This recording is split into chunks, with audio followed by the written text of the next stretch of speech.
This is a very, very important area you have taken, and you are commemorating the World Humanitarian Day, which is very much relevant to National Institute of Disaster Management also, as natural disaster form a very important and integral part of this very important area. Second thing is that coming to an academic institution is also always honor and a privilege, as I started my career as a university teacher, and this gives me an opportunity to revive my teacher in me back and to connect with their students. And third thing, myself as a student of community health gives me added privilege to be interacting with you. So thanks for this opportunity to International Institute of Health Management and Research.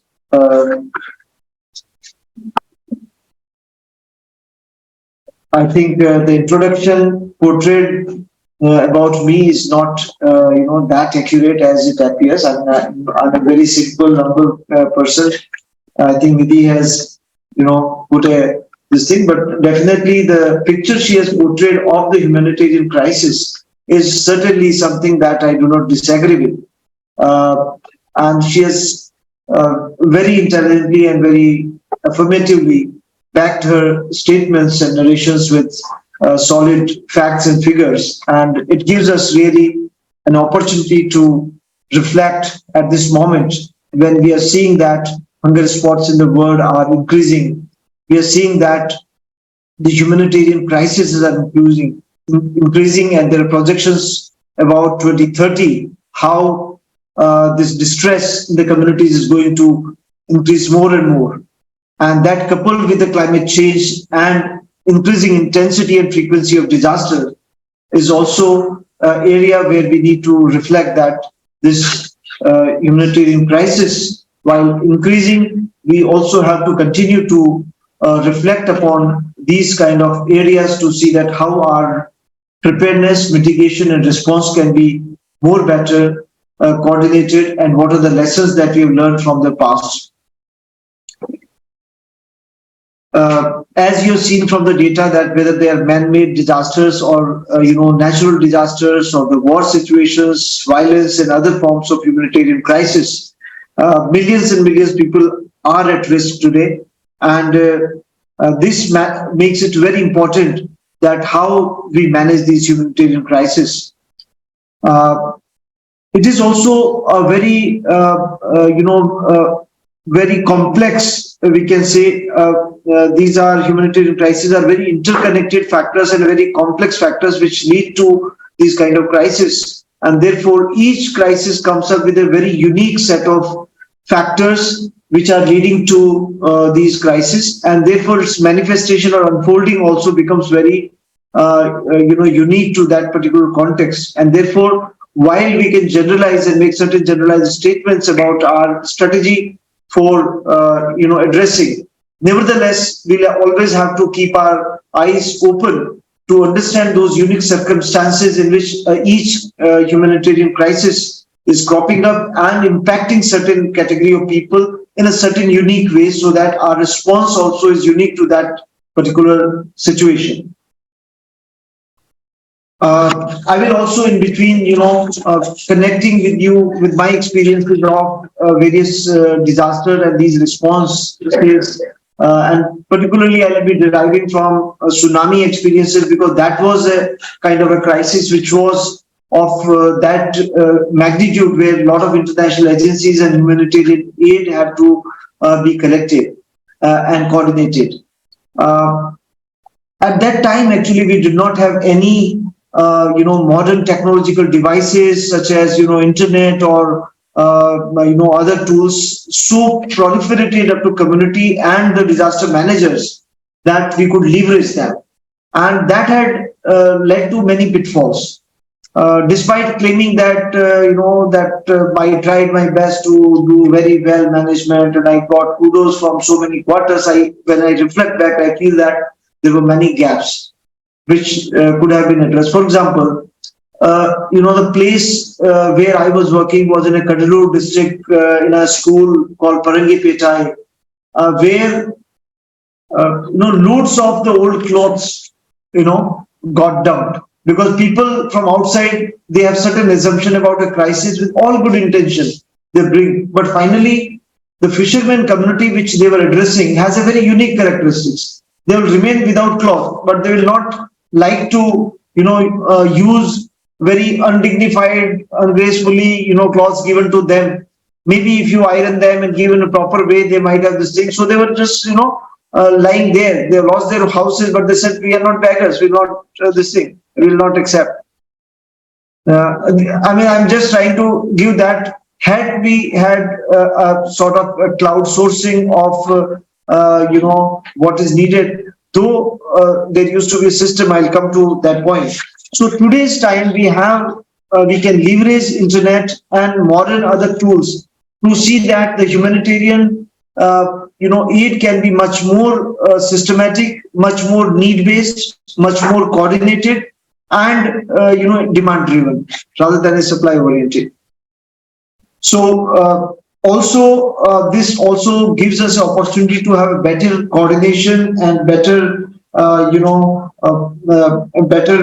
improved coordination, because managing information that can be easily shared, and for example, working for certain systems that for certain data tools and formats, which is otherwise, so many of the agencies can share those data formats and tools, as well as they can share the information about the resources that we are having. And thereby there can be better coordination, not only between the community needs and the international aid agencies, but also among different agencies, there can be better coordination is possible today's time.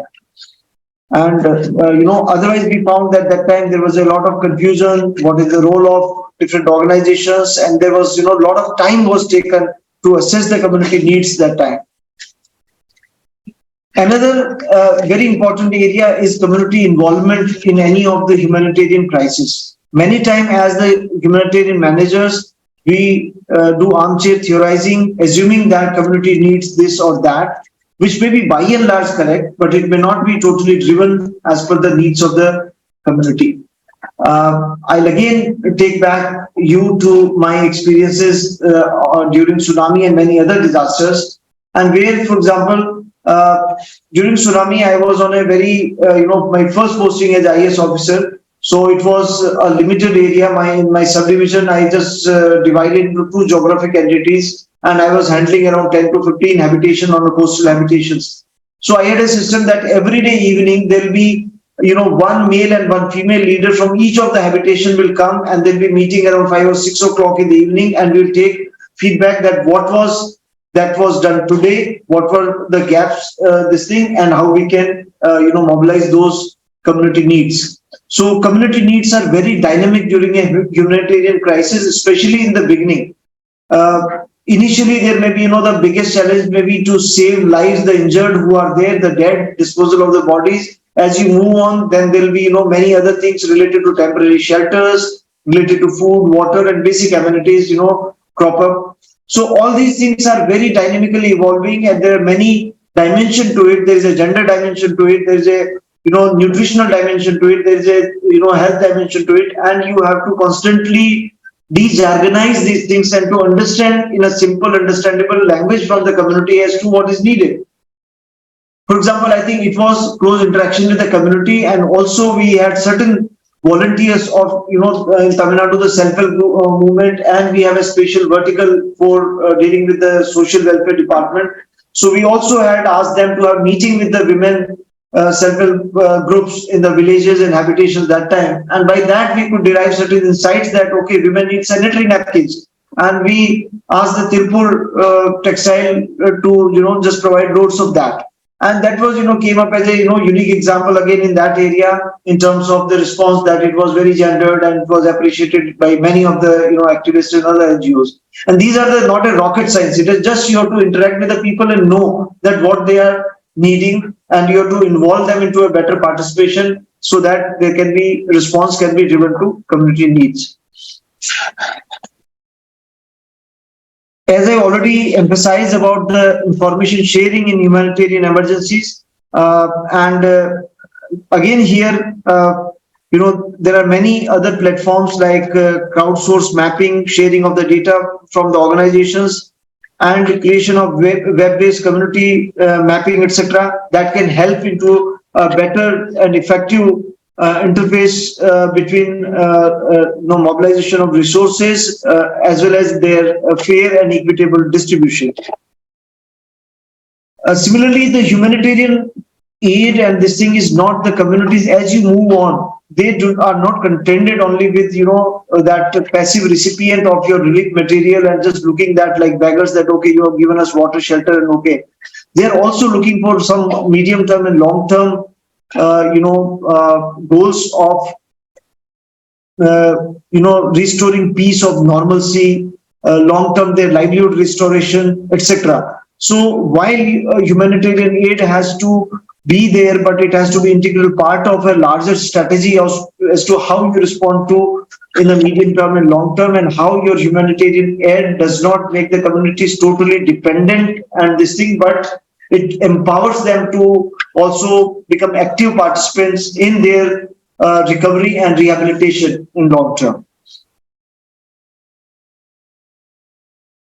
Similarly, each of the organization brings with them different strengths. The local communities, local organization have their own, strengths.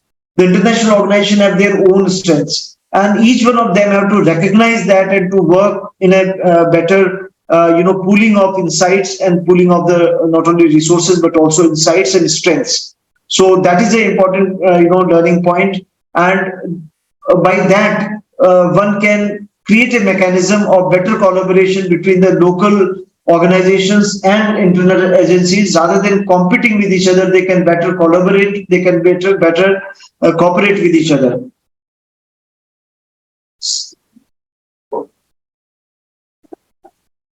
So to put in a sense, I think we require a model of humanitarian aid which is more dynamic, which is more interactive, which is more inclusive, which is more participatory, and which can also be backed and driven by the modern technological devices which enable an aid into, and also it's a integral part of long-term recovery process, and not a standalone relief charity oriented model, but looks at citizens and them as important partners who are also responsible for their own progress, and who are active participants into this entire process of recovery, rather than we becoming totally champions for their cause and making or creating more dependency in this thing. And we have seen that disaster after disaster, these are some of the challenges which continue to happen.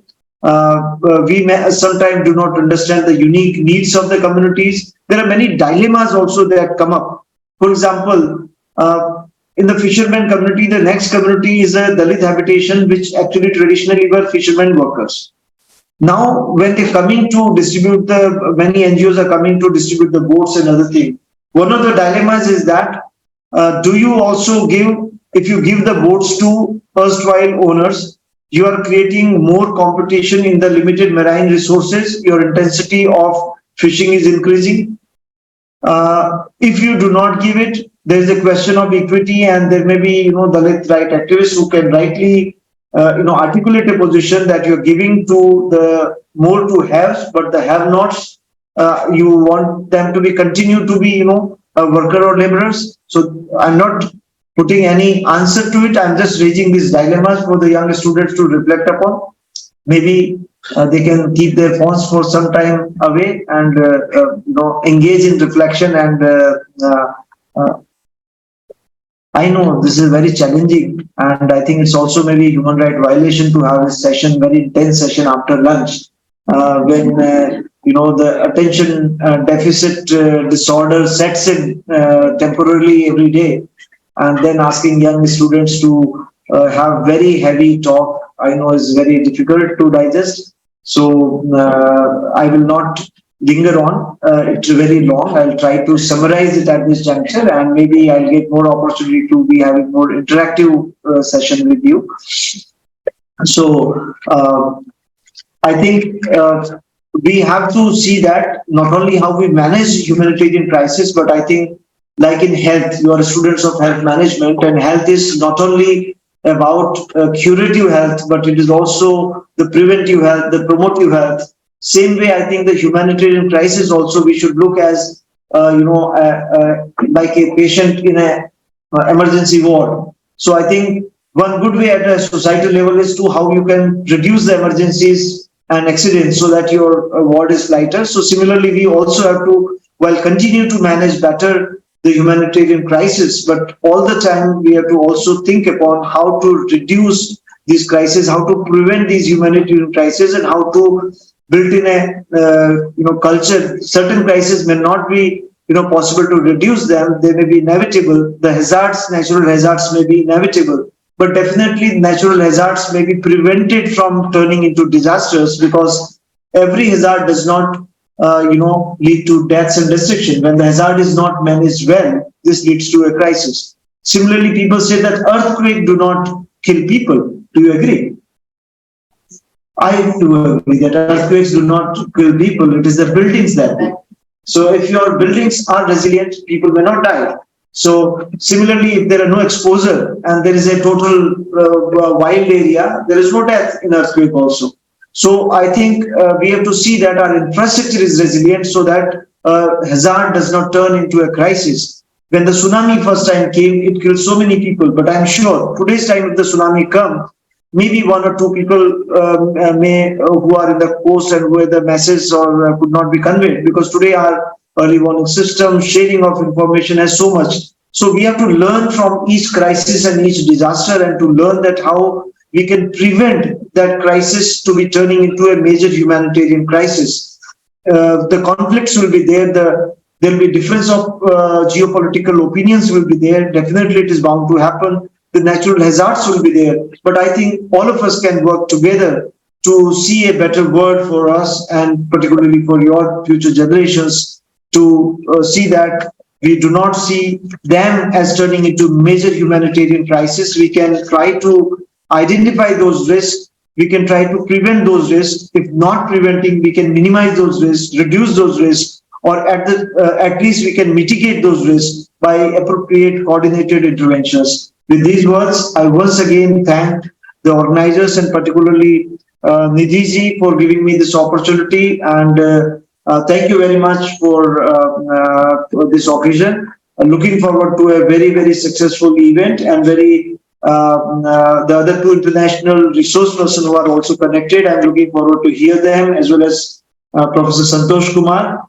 So just want to share that my first introduction to disaster management when I was in Rajasthan Administrative Service he was a faculty in HCM RIPA Jaipur, where I was trained, and that time he had given me assignment. That was my first curiosity toward disaster management. So though he is now advisor to me, but he was former director also of the institute, and so I'm very indebted to him, and today's presence also adds value to these discussions. Thank you very much.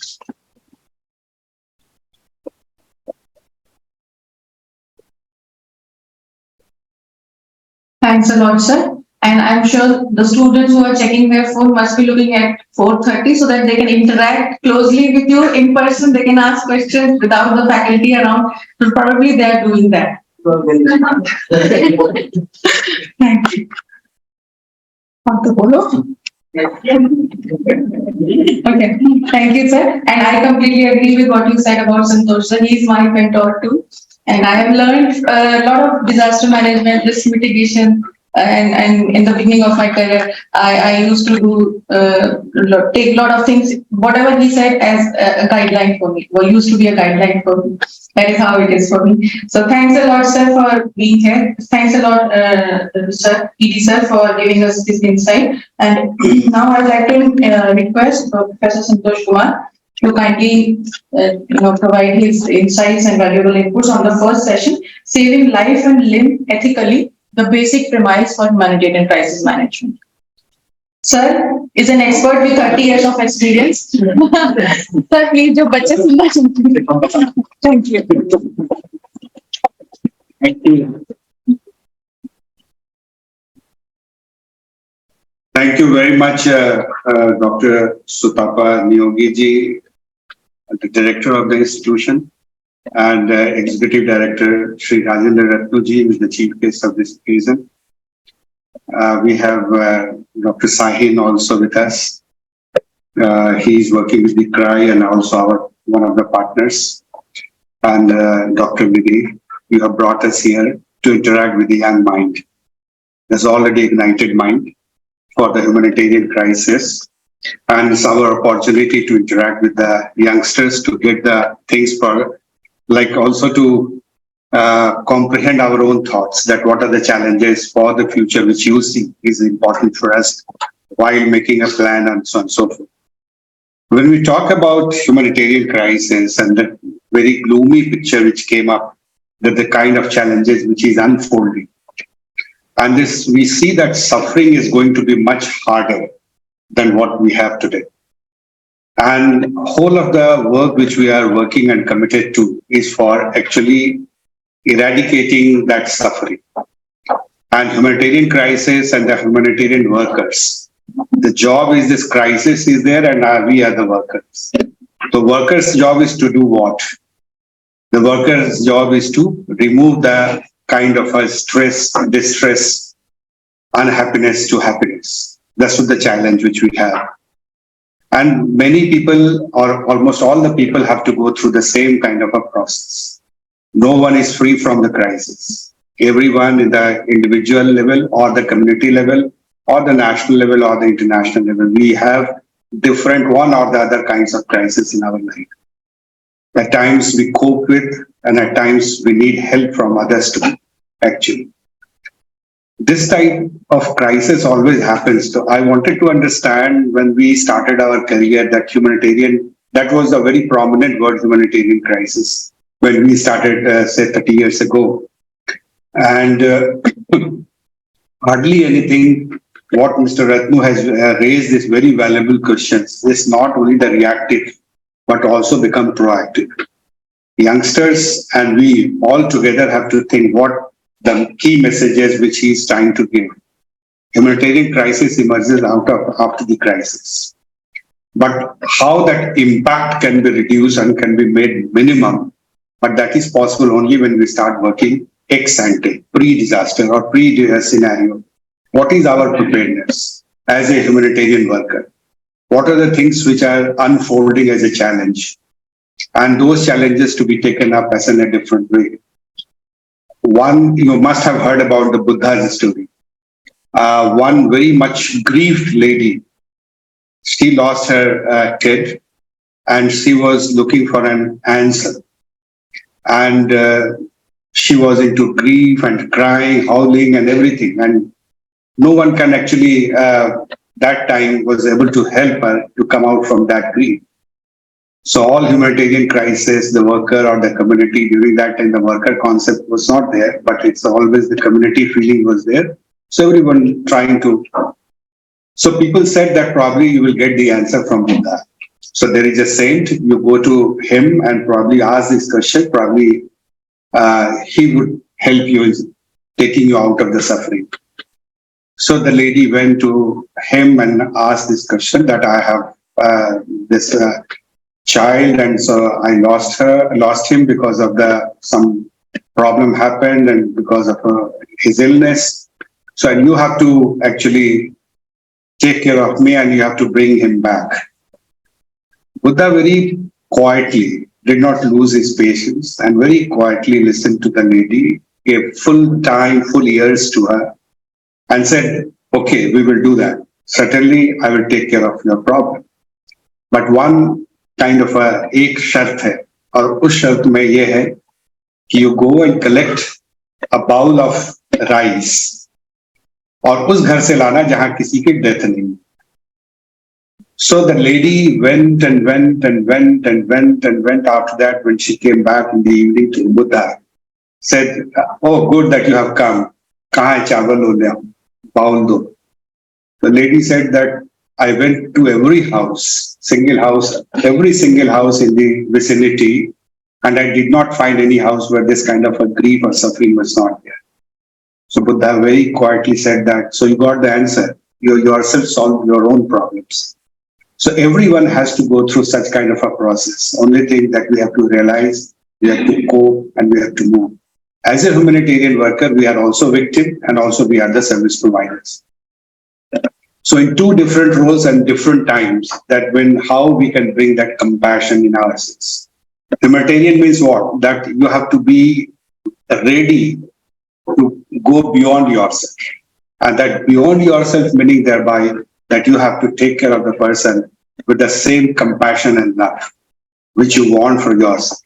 So that is the best part to be taken up as a humanitarian worker, is how to bring that compassion and that love as a kind of a major characteristic as a service provider.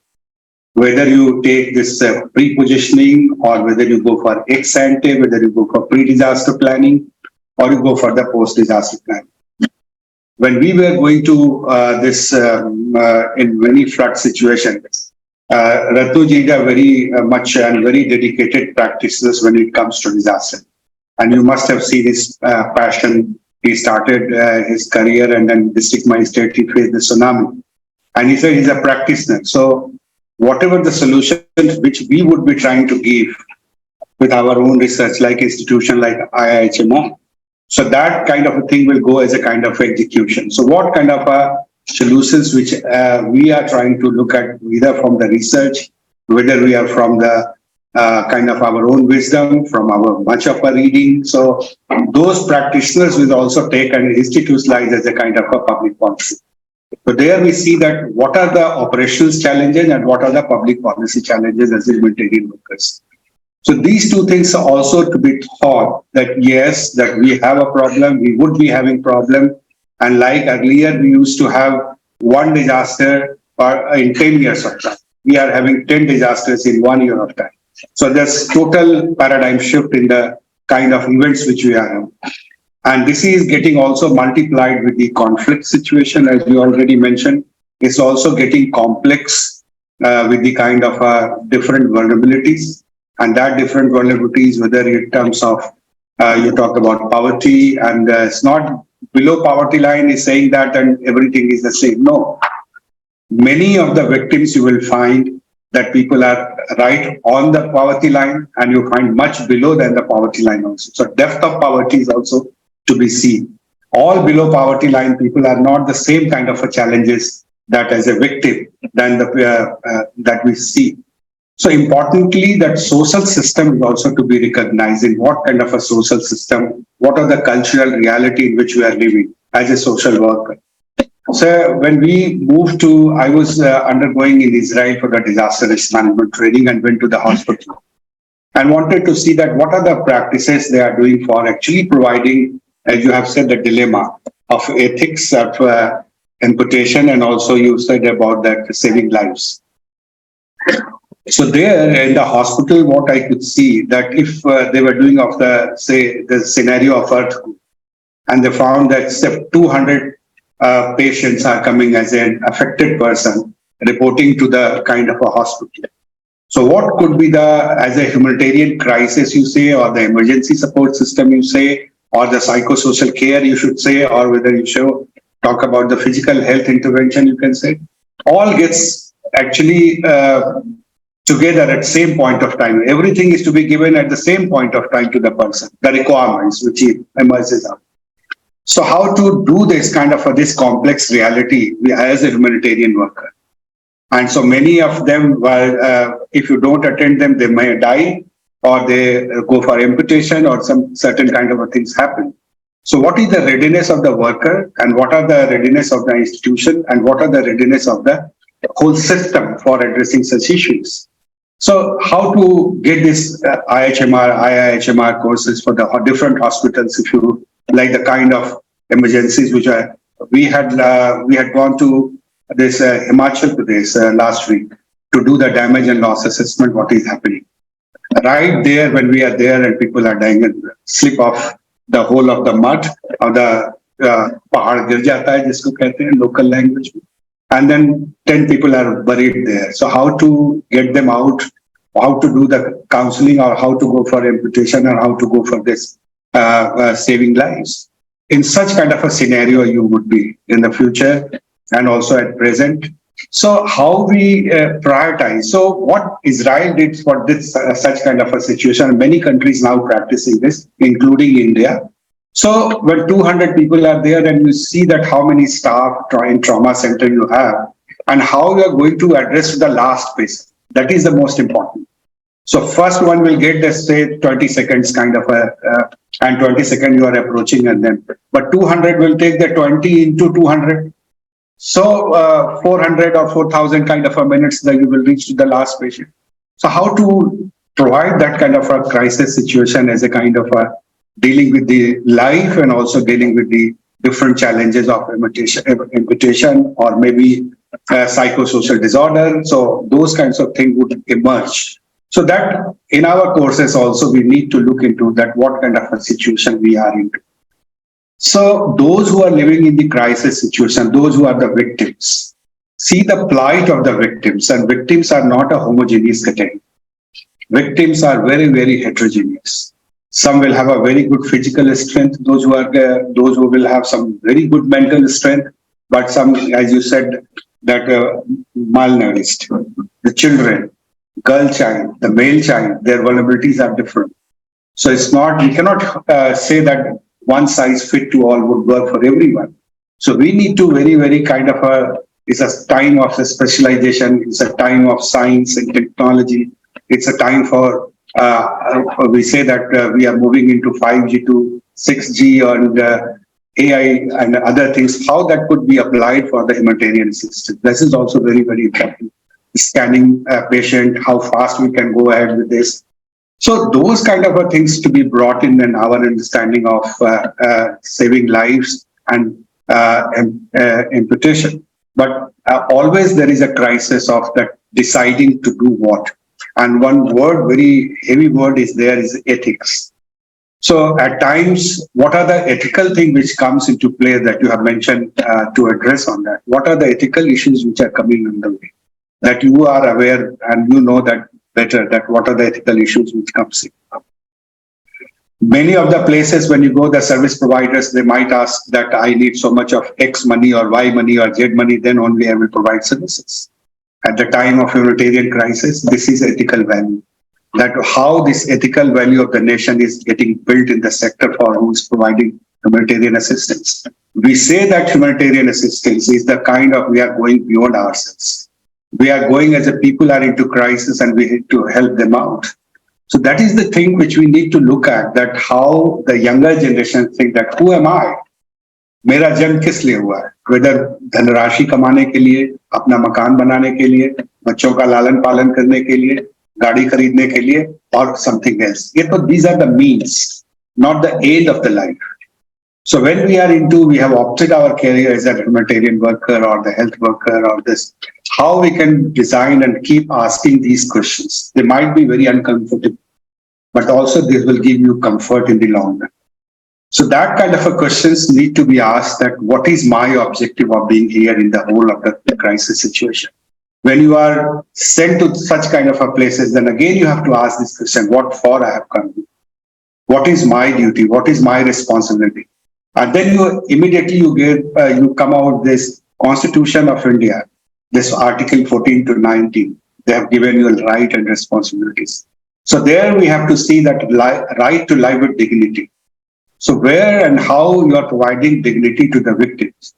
Mr. Ratnu has already mentioned about that used clothes were distributed as a humanitarian work. This is not maintaining the dignity. What I am saying is that Chalta Hai approach is over. Bring that digital approach that X is okay, Y is not okay. There is no partial fulfillment. X is there, Y is there. So planning for that how we can best provide those services to the people. I could be victim, my mother could be victim, my sister could be victim. So we are not doing for some others. We can also be a possible victims for any circumstances. So idea is to look into, introspect ourselves, that how we are going to address these issues when it's come to us, and how somebody would behave with us when I am into that kind of a circumstances. That what is my expectations? And if my expectations are not fulfilled, then we will always be kind of a very critique to the whole of the system. So the idea is to how the ethical values can be brought in the minds of the youngsters and what are the expectations for the older generations. That is our responsibility.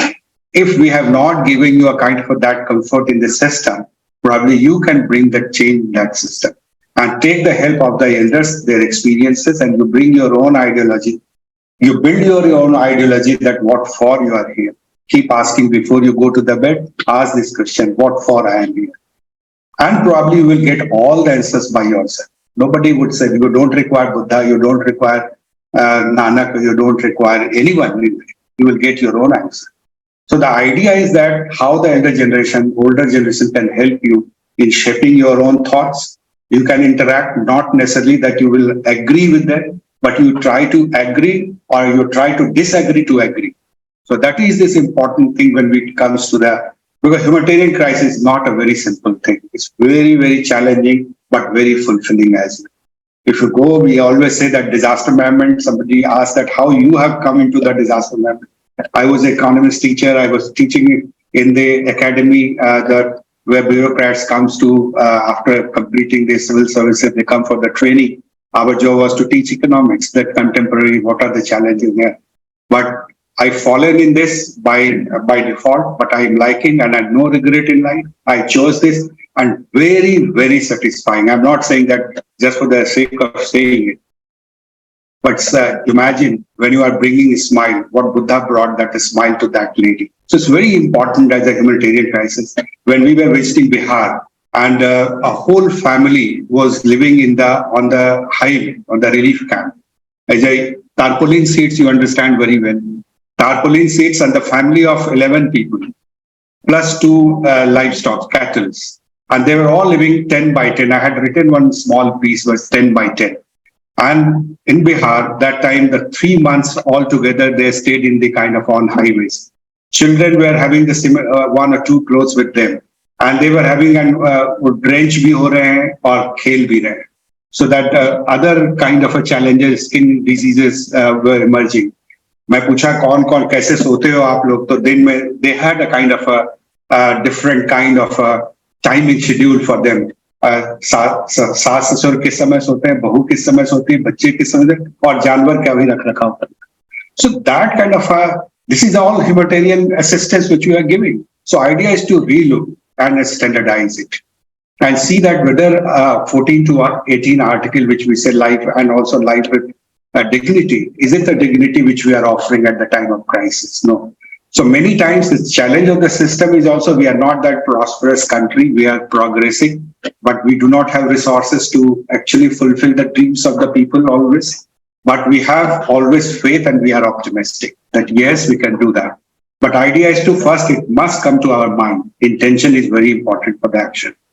So that intention we have to bring in our as a kind of whenever the ethical dilemma comes in, bring that into fore that yes, this is to be given what I expect from others, that should be given to them. So that dilemma would be taken care of. So that idea is then how we can actually, I will end with this and I'll just share a small story with you. Mullah Nasruddin ka naam suna? Have you heard about this Mullah Nasruddin? Mullah Nasruddin was visiting, he was a traveler. So one village to other village to other village to other.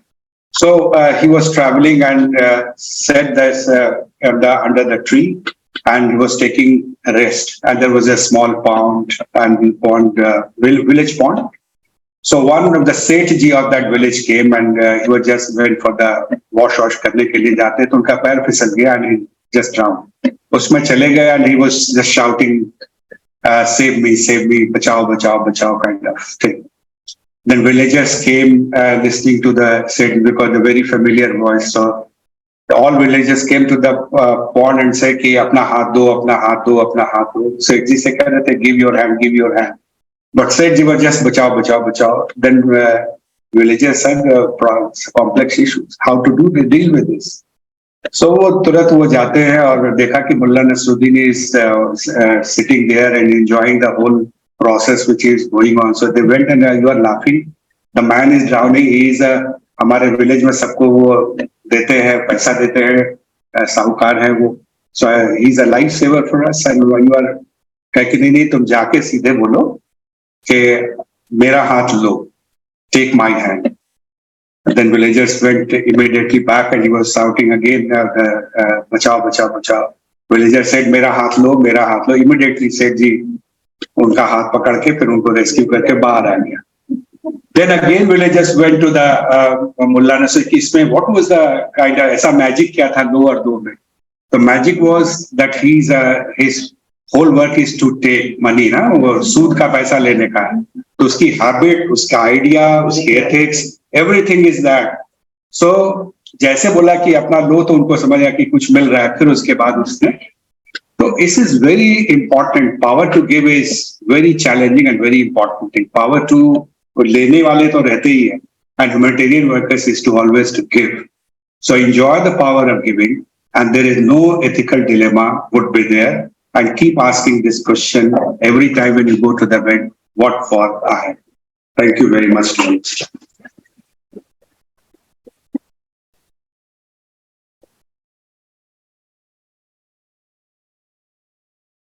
Thank you, sir. Thanks a lot. DM is really very fulfilling, and agreeing to the disagreement is the key for life. It's the mantra for life. So we should all learn it from the very beginning, irrespective of the fact we work in which domain of public health. So coming on to the next session, the session is to be delivered by Dr. Abbas Ustad. The title of the session is Disaster and Social Justice, and he is going to present a case study from Iran. Dr. Abbas is a medical doctor, Masters of Public Health and PhD for Disasters and Emergency Health. He is Associate Professor at Tehran University of Medical Sciences and Head of Disaster and Emergency Health Department, as well as Vice Dean of School of Public Health. He has more than 20 years of experience and has conducted several educational and research projects in the field of disaster management in Iran. His main interests are community disaster resilience, refugees, health, climate change adaptation, community-based initiatives, urban health, and social determinants of health. Dr. Abbas, we are happy to have you. Are you connected? Hello, Dr. Nidhi, how are you?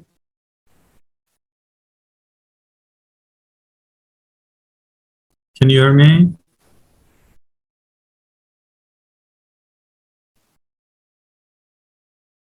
Dr. Nidhi, can you hear me? Yes, Dr. Abbas, we can hear you. Okay. Hello, everyone. Could you please share my slides, please? It's better, I think, because it might be we have some technical effects. Okay.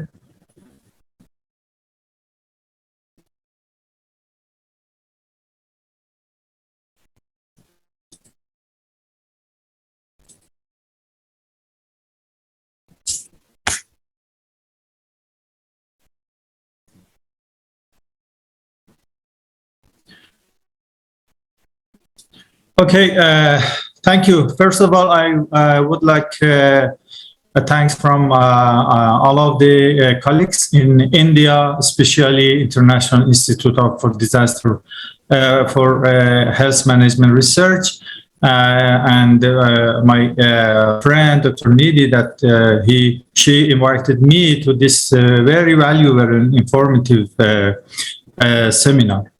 My lecture is about the social justice in disaster. Why does it matter and why does it mean? I would like to introduce the first part of my PhD student, Laura Hamdanieh, and I would like to thank her to conduct this very, very important and very, very informative research. Let me next slide, please.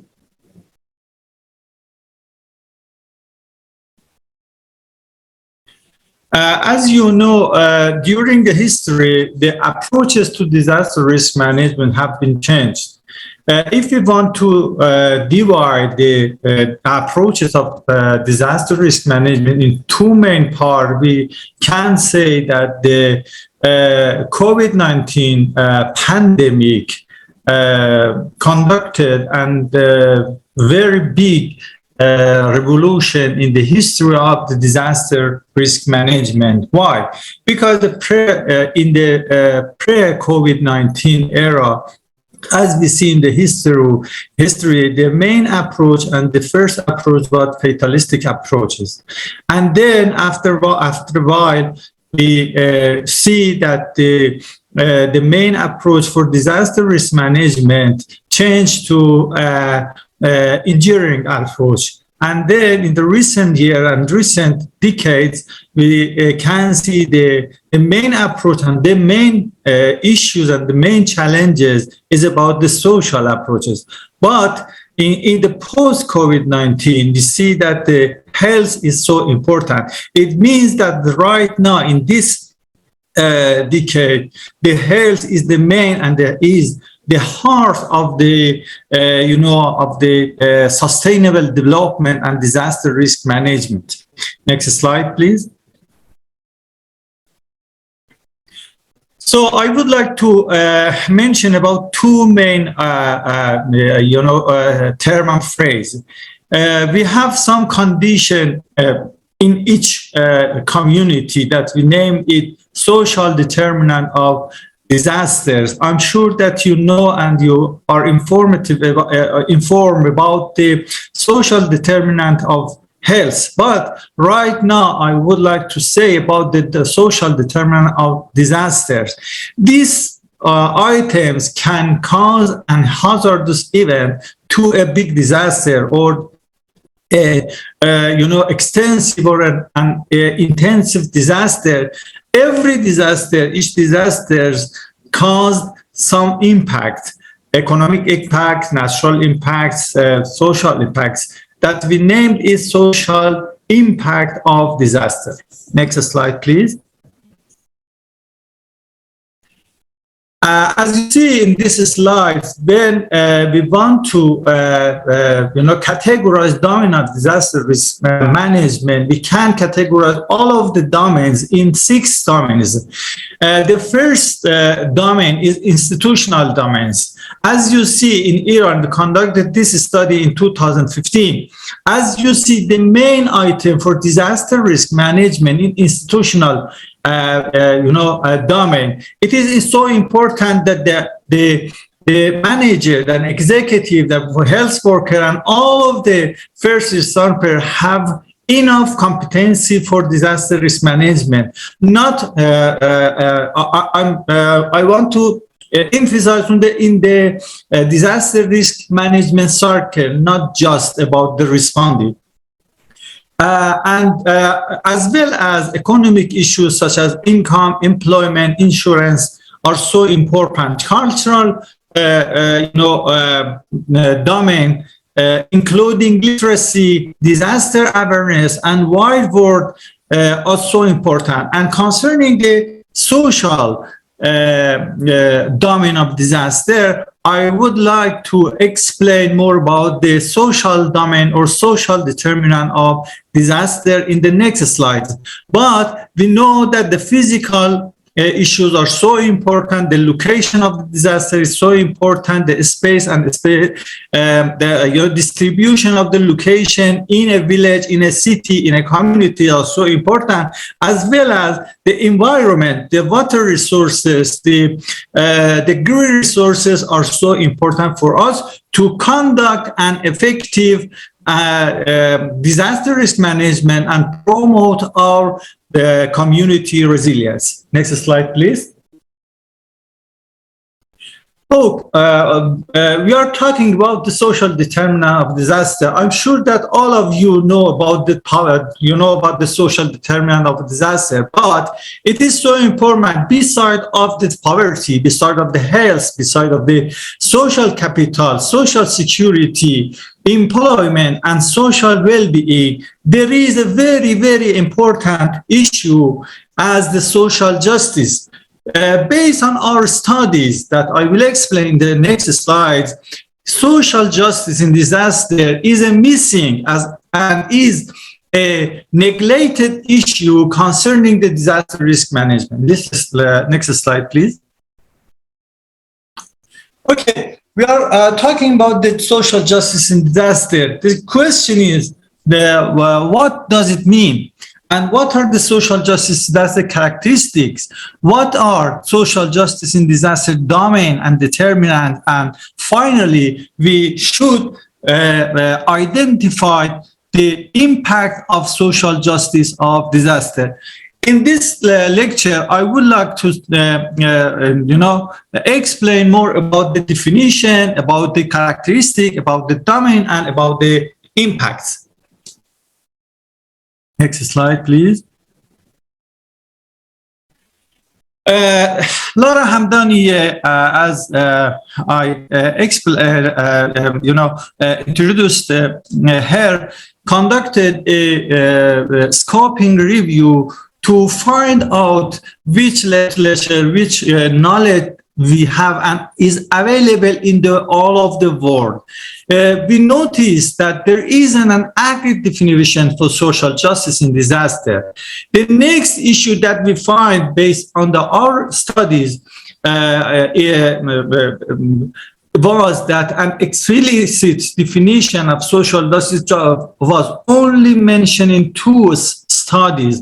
Most definitions were not related to disaster context. When we refer to the literature, we have a lot of literature about the social equity, social justice, but we need that to define and explain about the meaning and the definition of the social justice in disaster context. And social justice and equity, based on our study, we can explain that the definition of the social justice in disaster can define as equity in words. That is so important, that the words should be distributed equity rights, that the other colleagues explain more about the equity in rights, equity in resource distribution,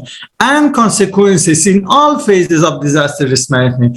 We should consider all of the phases of disaster risk management, not just response and preparedness and recovery. We should have an equal worth, equal rights, equal resource distribution, and equal consistency, even though in the prevention phase, in the mitigation phase, and other phases of disaster risk management. Next slide, please.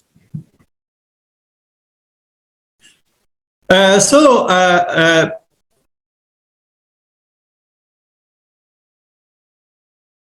I said, this is the definition of social justice in disaster. Social justice is equity in source, rights, resource distribution, and consequences in all phases of disaster risk management in societies. Next slide, please. Concerning the determinant of social justice in disaster, as Dr. NIDM explained at the beginning of this workshop, we should consider institutional domain. We should consider social, such as poverty, citizen partnership, trust, social capital, discrimination, and so on. Economic is so important, environment so important, physical, for example, infrastructures, structures, living, building codes, and etc., are so important. And as well as that is so important that we should consider cultural, issues such as education, such as awareness, and etc. Next slide, please.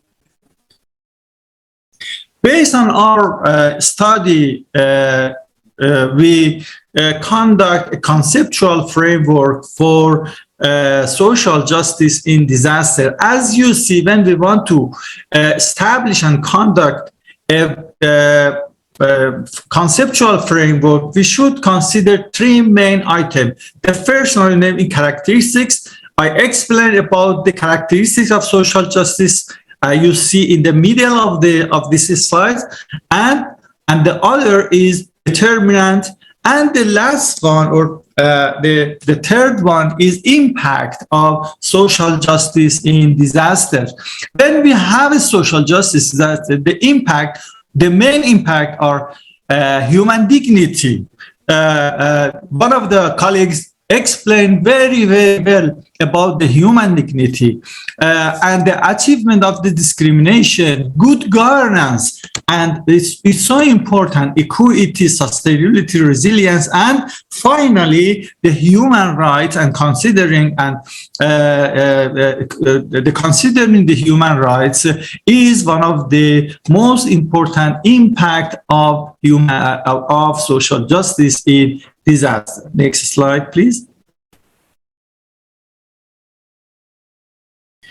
In the second phase of this thesis, we conduct a qualitative study. I just want to, mention a very little space of this study concerning the social justice of disaster definition. Based on our study, our qualitative study, social justice is equity in all domains. It means that we should consider equal economy, equal ethnic, environment, political, social, as well as resource distribution and equal opportunities. In the scoping review, we didn't see anything about the equal opportunities, but based on our qualitative study, we noticed that the equal opportunities is so important. And the next one is the different groups should be considered in the community in all phases of disaster risk management in the societies. Next slide, please. Okay, based on our study, we noticed that we need to set a unified definition for social justice in disaster. I know that it might be different definition in the different community. Why? Because the social justice in disaster, essentially social justice and equity is culture bound. The issue is culture bound term, and it is a culture bound concept. But when we want to speak to each other and communicate with each other, we need to set a unified definition of social justice in disaster risk management. The second conclusion is that we need to develop a common conceptual framework for social justice in disaster. And the last one that is so important, we need to develop national plan for achieving social justice in disaster, or we need to develop some national plans adopted or related to the justice. Why? Because the justice is the final output of sustainable development, disaster risk management, and etc. Next slide, please. Again, I would like to thank to everyone. I hope everyone be happy, and thank you.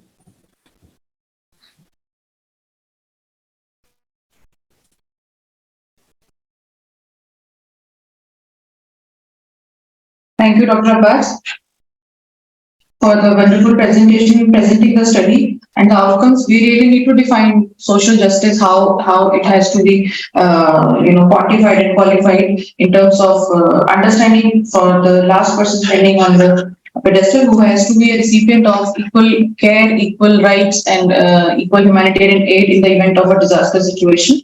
So I completely agree with you. And when it comes to vulnerable population, it becomes even more difficult to ensure equity and equality. So our next speaker, Dr. Shaheen Ansari, is an education specialist, and he is going to talk about the child-specific human rights and how there is a reciprocal relationship between the children, the disasters, and human rights, how they are violated the most, or the maximum, I should say, in case of vulnerable child being the recipient of care or humanitarian aid, etc., in the event of a disaster. Dr. Shaheen, let me introduce himself to you. Dr. Shaheen has done his doctorate from Jawaharlal Nehru University and has been working in the field of development sector for more than 20 years. He has worked with national and international organizations like UNESCO, Child Fund International, and Council for Social Development. Presently, he is working as education and emergency specialist with Child Rights and Youth CRI. His focus area is child protection and child rights during disasters and emergency.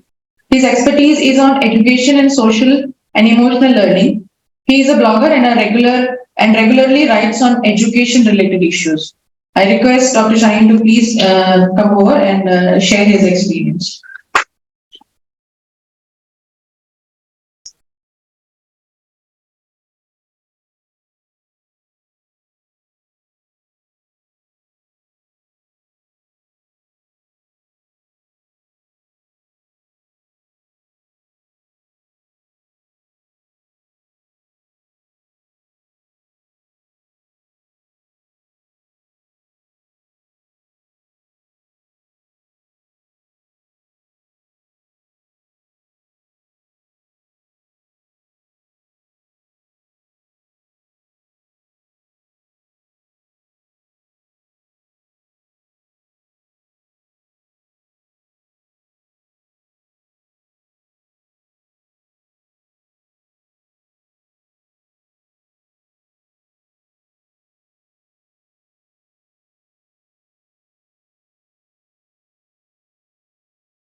You're on mute, sir.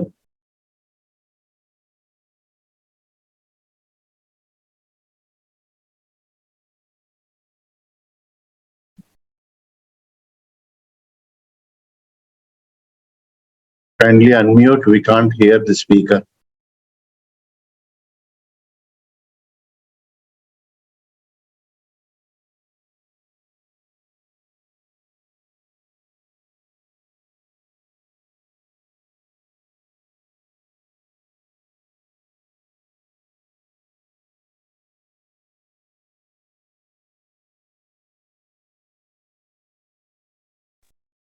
Sir, please Kindly- unmute yourself. Yeah. Unmute, please. We can't hear your voice, sir.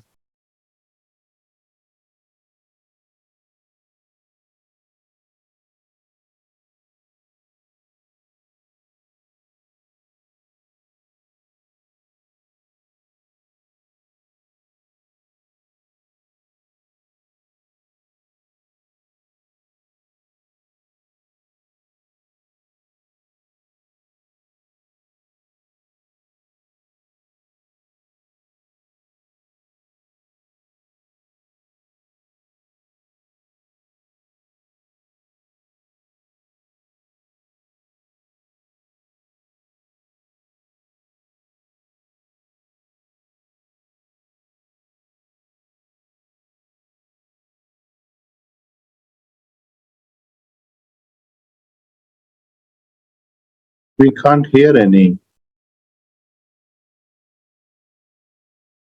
So he's going to detailed discussion. I've just shared the core thing which is related to all of us and which we should discuss on, ponder on this thing. So he says, look, I will do that.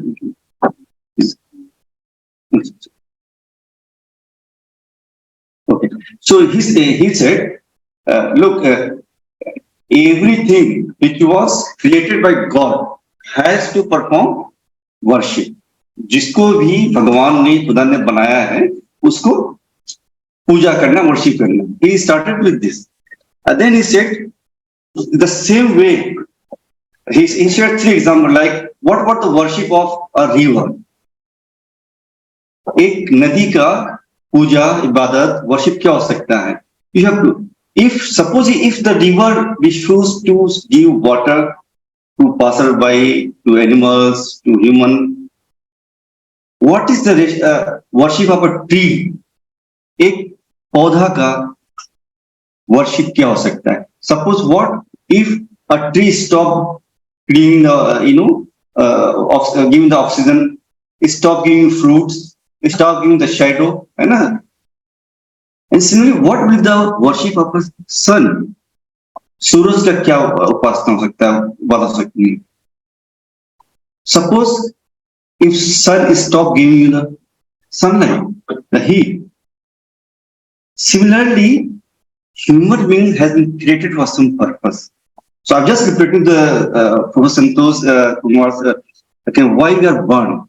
So we have to think why we are born, why sun is there, why river is there, why tree is there. Similarly, God has created us.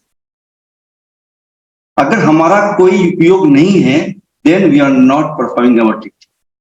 आप कितना भी मस्जिद जाएं, मस्जिद जाएं, गुरुद्वारा जाएं, if you are not performing our duty means if like sun, like river, like tree, then we are not performing our why we are born. So this just start because it reminded me the story of Nizam. I thought we should start with this.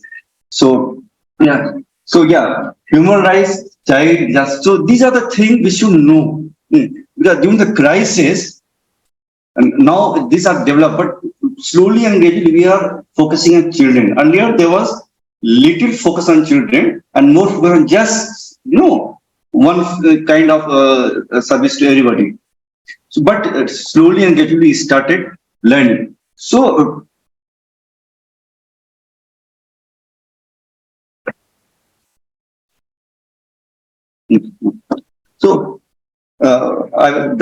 one of the community human right, Manav Adhikar. Can somebody explain what is the human right? कोई भी कभी आपने सोचा भी ever thought what is human right? Anybody? ठीक है, हाँ. There is nothing wrong. You have to just express आपके दिमाग में मानव अधिकार का मतलब क्या होता है? What do you think about human right? Then तभी हम बाल अधिकार की बात कर पाएंगे. Yes, रोटी कपड़ा and right? Yeah. Freedom speak, बोलने का अधिकार, सांस लेने का अधिकार, है ना? और ये किसको मिलता है? इंसान को. कोई भी इंसान जिसका जन्म इस धरती पर हुआ है, चाहे किसी जात का हो, किसी धर्म का हो, किसी रेस रिलीजन का हो, she has that human right to live with dignity. जो सर ने एक्सप्लेन किया है, I don't want to, है ना?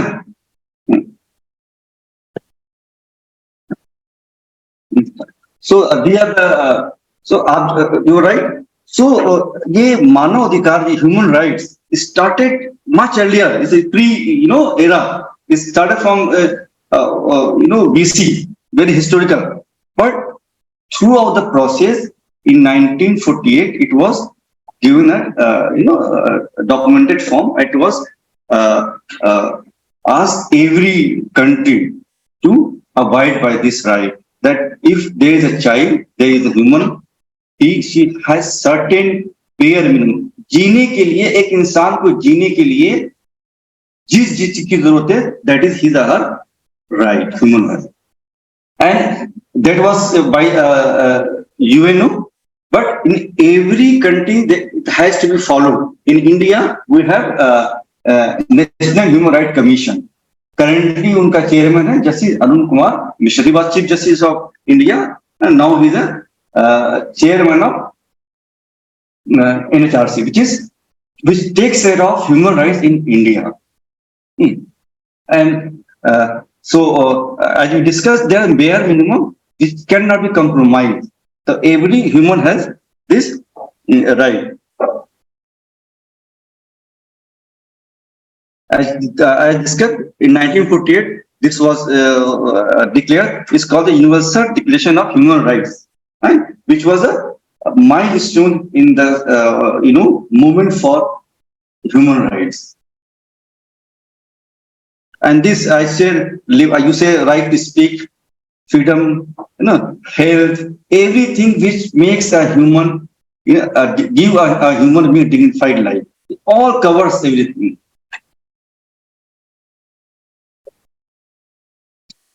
From there comes Bal Adhikar, child rights. Okay, then what could be the child rights? Yeah. Education, good. Literacy, food, vaccination, right? So these all things should be there when we are into disaster environment. And जब हम disaster management की बात करते हैं, जब disaster होता है कहीं पे, so education, health, all those things which are should be there. So these are additional to human right. एक बच्चा भी इंसान है, so automatically she gets those all the human rights, but additionally she or he given our rights that is called child rights, in which so again the child rights, it started way back in 1924. बाल अधिकार की बात जो है 1924 शुरू हुई थी, but in 1989 it was UN decided that we should have a convention and then every country should ratify it.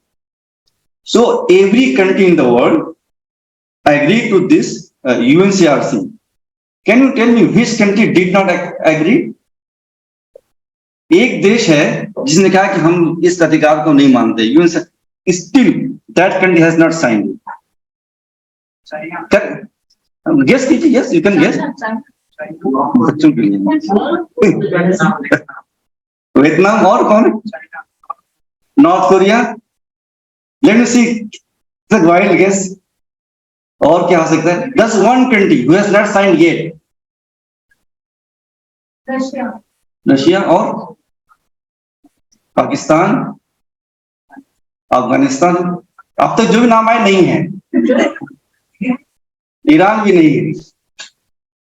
United State of America. आप लोग गूगल कर लीजिएगा इसको. United State of America is the only country who is yet to sign with ratified.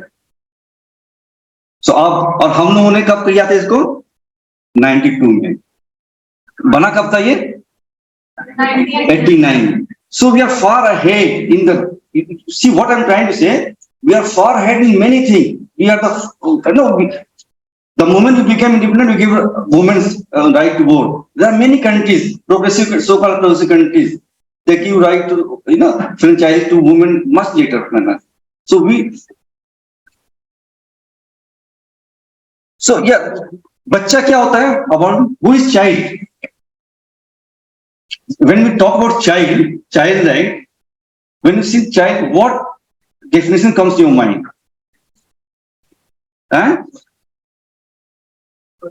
सुनाई नहीं दे रहा है. Yeah, less than 13 is okay. Don't worry. We are not being marked. There is no need to be marking. Yes. Anyone else?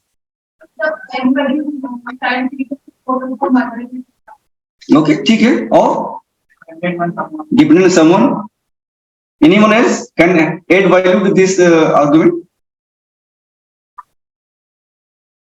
किसी ने नई शिक्षा नीति पढ़ी है? क्या उसका नई शिक्षा नीति? उसमें बच्चे के लिए क्या बात किया गया है?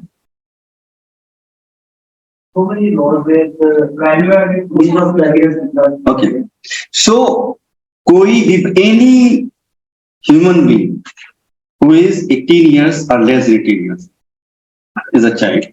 कोई भी इंसान जिसका उम्र 18 या उससे कम है वो क्या है? बच्चा. So when we talk about child rights, we talk of a human being in the age group of 0 to 18 years. But a child, according to government of India, बच्चे का जो है पैदा होने से पहले ही शुरू होता है. Can you tell me which, from where you are health? बच्चे का जो है पैदा होने से पहले शुरू होता है. बच्चे का जीवन जो है 20 weeks after pregnancy. 20 weeks के बाद you cannot abort. 20 weeks है ना. अभी जो 2001 में एक्ट आया था ना, amendment act, that said if गर्भवती जो है गर्भ है 20 हफ्ते का है 20 weeks, then you cannot abort. That means that the government has not recognized child from that period. So from that period to 18 years of age, we have to, when we talk about disaster risk reduction, we have to plan that way. In that phase, it got nutrition, it got vaccination, all those things come. So there are 41 kind of rights which UNCRC says, and those all rights has been categorized by practitioner or child rights activists into 4 broad categories, right? And those 4 broad categories are survival, development, protection, and participation.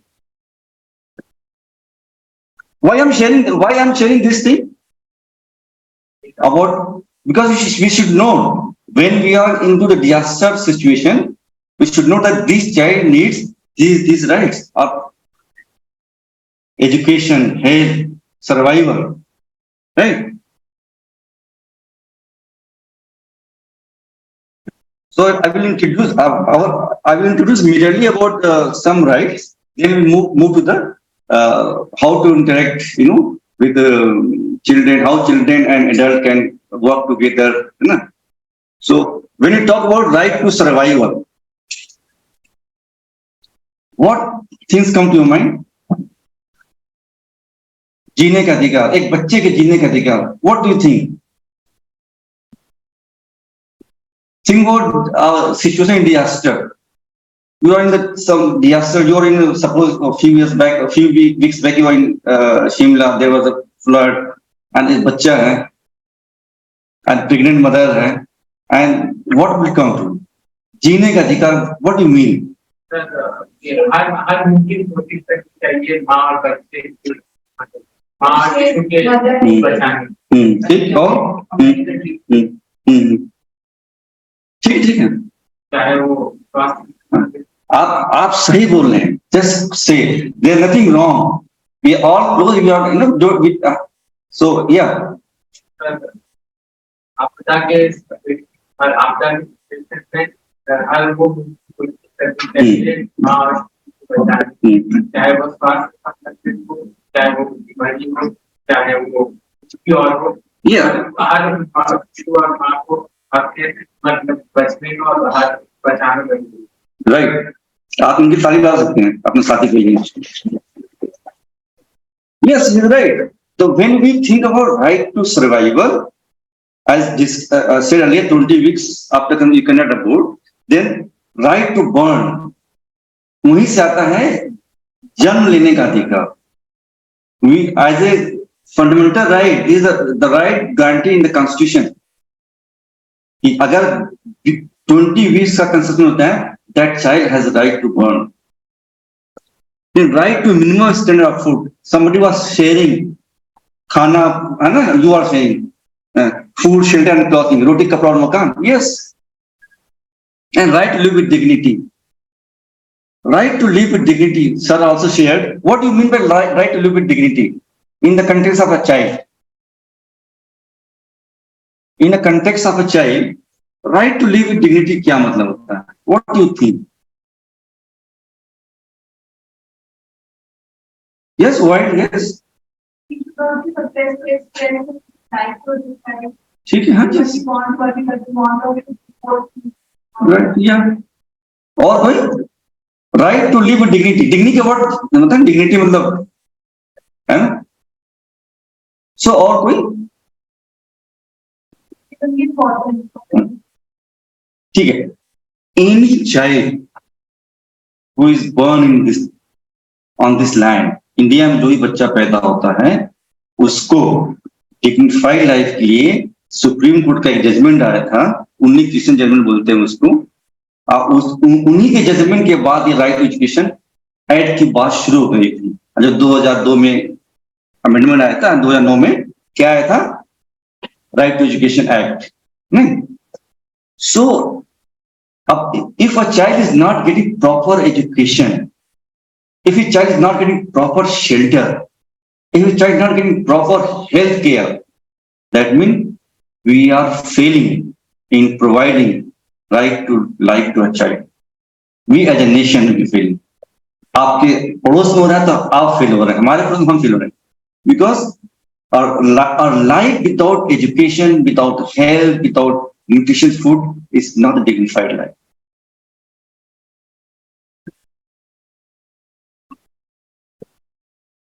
Yeah.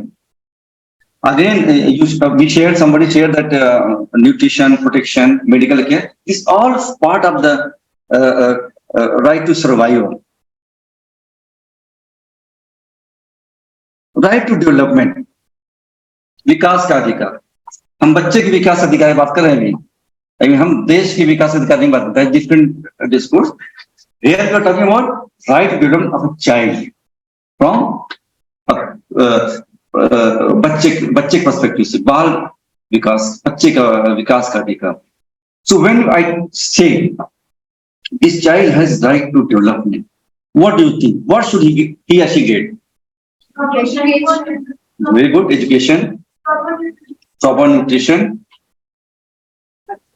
Good. सही बात बोल रहे हैं. Yeah. और कुछ? So yeah.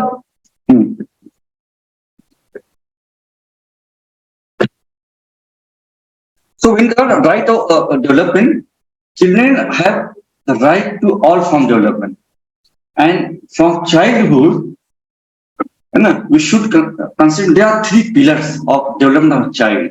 There are many others also covering that. Mainly, we have to take care of three. One, emotional development. Second, mental development. And third, physical development. These all are interlinked. Why emotional development? Why emotional development is required? एक बच्चे के लिए emotional development क्यों जरूरी है? ये बच्चा की जब पैदा होता है उसका जो स्टेज होता है वो स्टेज होता है विदाउट इमोशनल किया जाए बच्चे को. हाँ, बच्चे मेंटल मतलब माइंड उतना डेवलप नहीं होता है सर, और उस टाइम हम लोग को इमोशनल सपोर्ट देना होगा. मेंटल डेवलपमेंट अलग तरीके से सही है. अगर बच्चों को डांट दीजिएगा अगले बार सवाल नहीं करेगा, वो सवाल नहीं करेगा तो सोचना बंद कर देगा. जो भी बच्चा सवाल कर रहा है इसका मतलब he she is thinking person, he is very right. और सो इफ यू सी ना, emotional support is very important. If a child, it is a established research that if a child is not getting emotional support in the childhood, he or she may be a different kind of person in the later stage. So for proper, that is why if you see earlier, children in the joint family, children used to be much loved one because the taya, the chacha, grandparents, all were there to support him or her. This emotional support is very important in this nuclear family age, because most of the nuclear family, her husband goes to father and mother both are working and children are at home. So we have to work on this emotional development, how we can fulfill this thing. Mental development through education and learning, that we have discussed about this later, and physical development through recreation, play and nutrition. These all are very important, and this is important during, if not even at least after the disaster, when we are recovery stage, post disaster scenario. We have to provide emotional support to a child. We have to provide books, we have to provide bat ball, we have to provide football, all those things, because for a child, they don't know what happened. Immediately after the disaster, when we are working on recovery, we should not only focus on food, medicine, all those things. We have to focus on children with what they are want. Books, storytelling, game, football, cricket, all those things.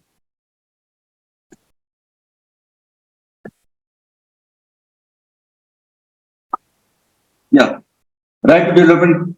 We know recently we have there was a Right to Education Act in 2009, and currently we have National Education Policy (NEP).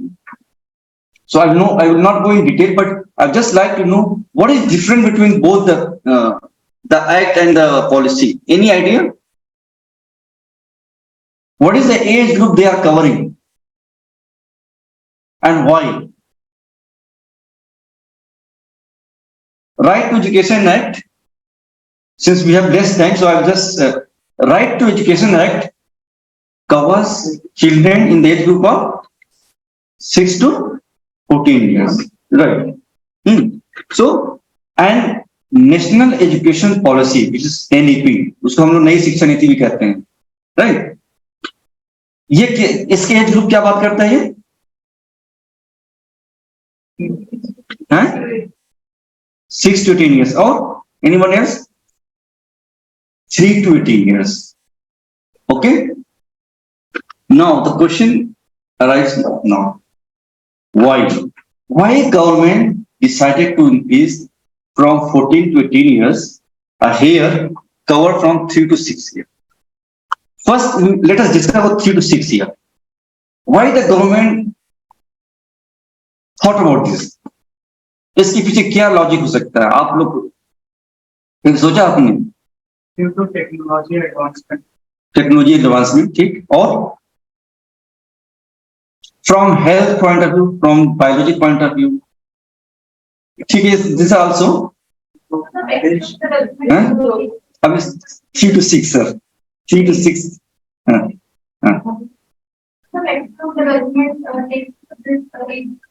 right, इनके लिए आप तालीम गा सकते हैं. 75 to 80%, depending on the kind of development environment. 75 to 80% mind, मस्तिष्क, दिमाग का डेवलपमेंट 6 साल से पहले हो जाता है. The government thought if the mind, if your brain is developed before 6 years and you started working after 6 years, you are missing the major part of the development, isn't it? जब बच्चे का 80%, जैसे किताब है, आपने 80% तो लिख दिया, 20% बचा ना आपके पास, तो यू हैव ऑलरेडी क्या लिखा है उस किताब में 80% we don't know. The child was blank when she was born, but reaching up to 5 years, 6 years, her or his 80% of the book was filled with whatever kind of environment she gets, where he goes or she goes. So government decided, let us start writing when she or he is blank, her mind is blank. That's why he started in new education policy, नई शिक्षा नीति, the government decided to cover from 3 to 18 years. Okay, right? There are many reasons, but main rest you may discuss and explore. There are Google. Now, why government decided to increase the age from 14 to 18 years?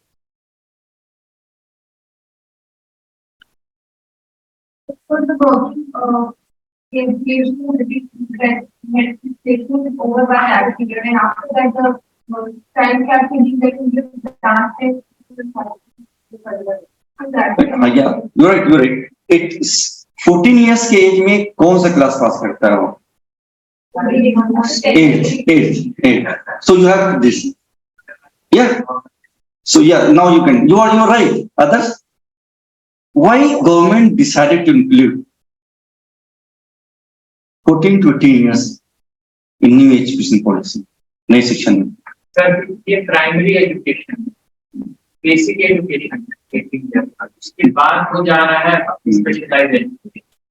So basic. When we are talking from the point of your right, अधिकार, है ना, and right to live with dignity.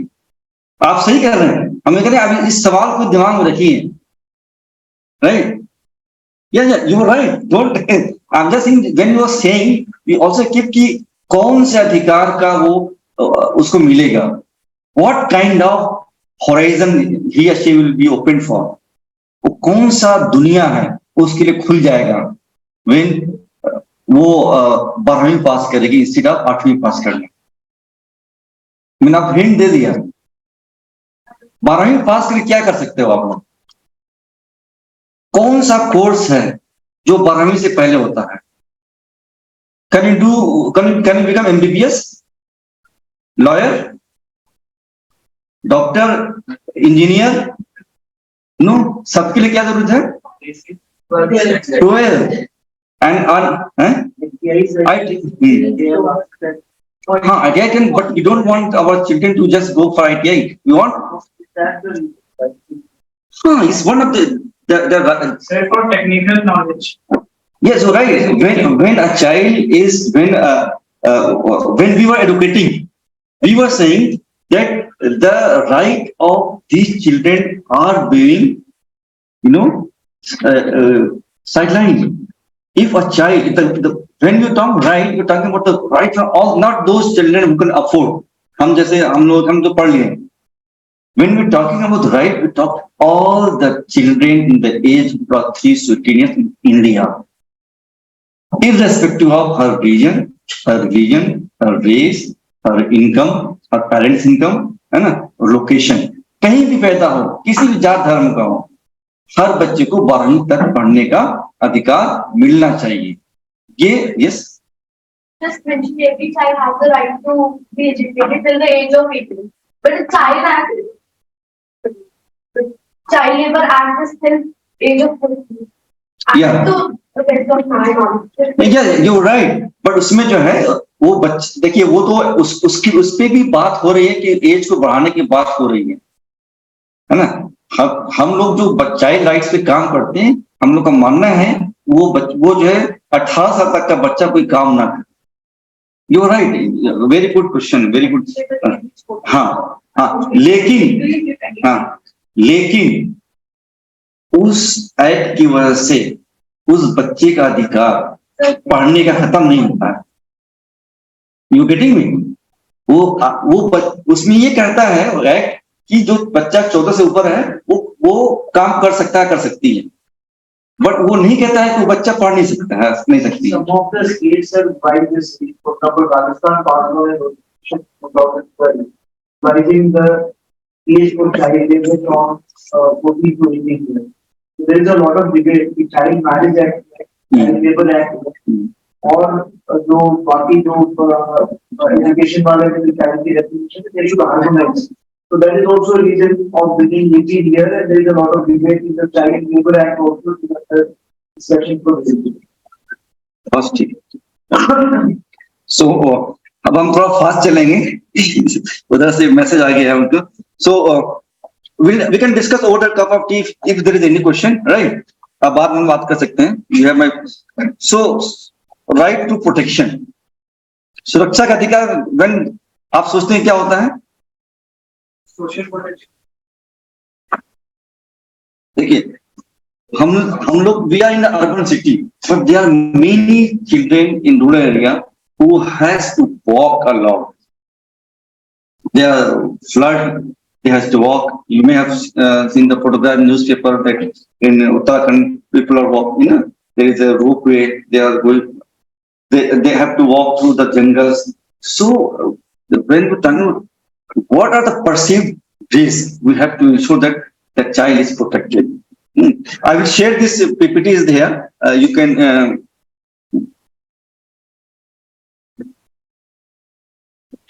Again, the same thing. We have to create a safety net where a child is free to walk into the school, come out of the school, and there is no, violence she or he faces on the way to school or in the school. Yeah. And participation का मतलब क्या था? What is his right to participation?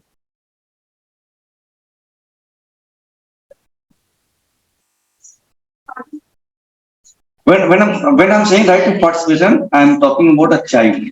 Sir हर बच्चा को हमसे participate करने का, हर बच्चे को में पार्टिसिपेट करने का और कोई से रोक नहीं सकता। अच्छा ठीक। और हाँ, yes, decision making, that's very important participation. उस बच्चे के लिए जो बन रहा है, क्या उसमें उसका सहभागिता है? Is she participating in the decision making process of what is being decided by her parent, her teacher, principal of the school, or director, ma'am, anybody? So that is the participation. कितना minute है मेरे पास? उसी आज खत्म हो चुका है। अच्छा ठीक है। So I'm just have quick about this. That was the main thing. Yeah. So I will just not go through the. What is the reciprocal relationship? What do you mean by this? यहाँ पे क्या होगा? Reciprocal relationship in your school. हाँ, हम लोग ऐसा काम करें, we you know that we should help each other. हमारे काम से जो whatever the benefit to each other, you know, or when we, I'll share few names. I would like to know whether you know these children, because in climate change they have played a very. I'm just giving a hint. There is one person, Lisi Priya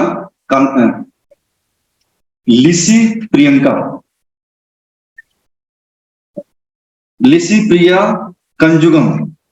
She is from Northeast area. I will share. I'll just give another name. Haziq Kazi is from Pune. Bilal Dhar. One thing common in all this thing. Bilal Dhar is from Kashmir. One from Northeast. She's Haji is from Pune. Kazi. Bilal Dhar is from Kashmir. Really. And another is Greta Thunberg. You know? अपने देश बच्चों नहीं जानते हम लोग। ये तीनों चारों में एक ही कॉमन है, all are children in the age group of 10 to 15 years के एज ग्रुप में, they are creating history for climate change. और इसमें से एक बच्चा है जिसको प्राइम मिनिस्टर ने अपने मन की बात में उसका जिक्र किया था, और उस बच्चे का नाम है संभव, तो वो इंडियन बच्चा है। अब जस्ट गेस कीजिए, आपको 3 नाम दिया मैंने, लिसी प्रिया, हाजिक और बिलाल धार। प्राइम मिनिस्टर ने अपने मन की बात में क्लाइमेट चेंज की बात कर रहे थे, तो उन्होंने इनमें से एक बच्चे की बात किया था, और उसके बेसिस पर उस बच्चे को उस स्टेट का एम्बेसडर बनाया गया था क्लाइमेट चेंज का, और उसका नाम है बिलाल धार। बिलाल, और क्यों बनाया गया था? कश्मीर में एक बुल्लुल लेक है, बुल्लुल लेक जो एशिया का सबसे लार्जेस्ट फ्रेश वाटर लेक है, और उसमें जब हम जैसे लोग टूरिस्ट जाते हैं तो खा करके नैपकिन जो है, चिप्स खाते हैं, नैपकिन जो है फेंक देते हैं वहीं पे। दैट वो बच्चे के अभी 15 साल का है, बिलाल धार की उम्र अभी 15 साल का है, 15-16, अब थोड़ा बड़ा गया हो गया। And that he started collecting those, you know, जो भी ट्रैशेस था उसके अंदर, वाटर बोतल, all those things, he started and he cleaned lots, and then when some news reporter visited there and he recognized, oh, this guy is cleaning the Ullu lake, then that was reported, उसकी फिर case story बनी, and then somehow that story reached to our prime minister and he mentioned him, and then he became the ambassador of Kashmir Valley Municipal Corporation. So children are working in India, in abroad, for climate change, which is part of it, जो कारण बन रहा है disaster का, one of the main कारण. So we should also be ready to work, contribute, so that we can help, you know, mitigate those causes of the climate change. Thank you.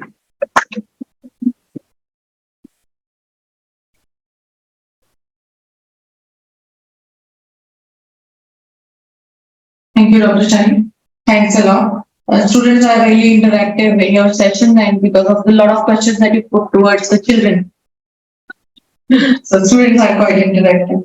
So coming on to the end of the session, this is the last session that I am going to call for. The session is titled Disasters and Opportunity for the Opportunist. This is to be presented by Ms. Ipshita Shi. She is the registered nurse at Stoke Mandeville Hospitals, which treats generally the spinal cord injured patients, maybe war victim, maybe some sports victim, or maybe disaster victims. Stoke Mandeville Hospital, United Kingdom, is the best rehabilitation hospital dedicated for the management of spinal cord injuries, especially high tetras. High tetra injuries are to be treated best at Stoke Mandeville Hospital. She is a registered nurse there. She has more than 10 years of work experience, and she is a master's in nursing, pediatrics. Is her specialty. She could not attend the session live, so she has given a recorded presentation for us. So we'll just run that presentation, the recorded one, and for the benefit of the workshop. Can we start that?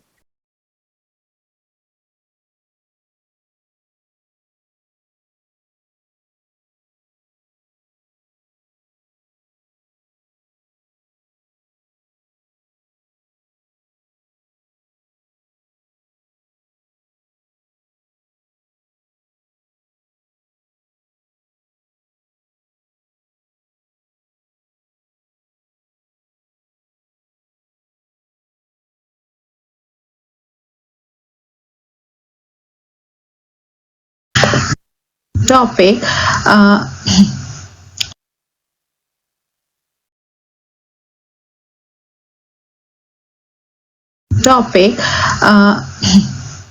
when the natural disasters strike, they often cause the personal and the financial difficulty for both individuals and communities and can result in loss of life, as we all know.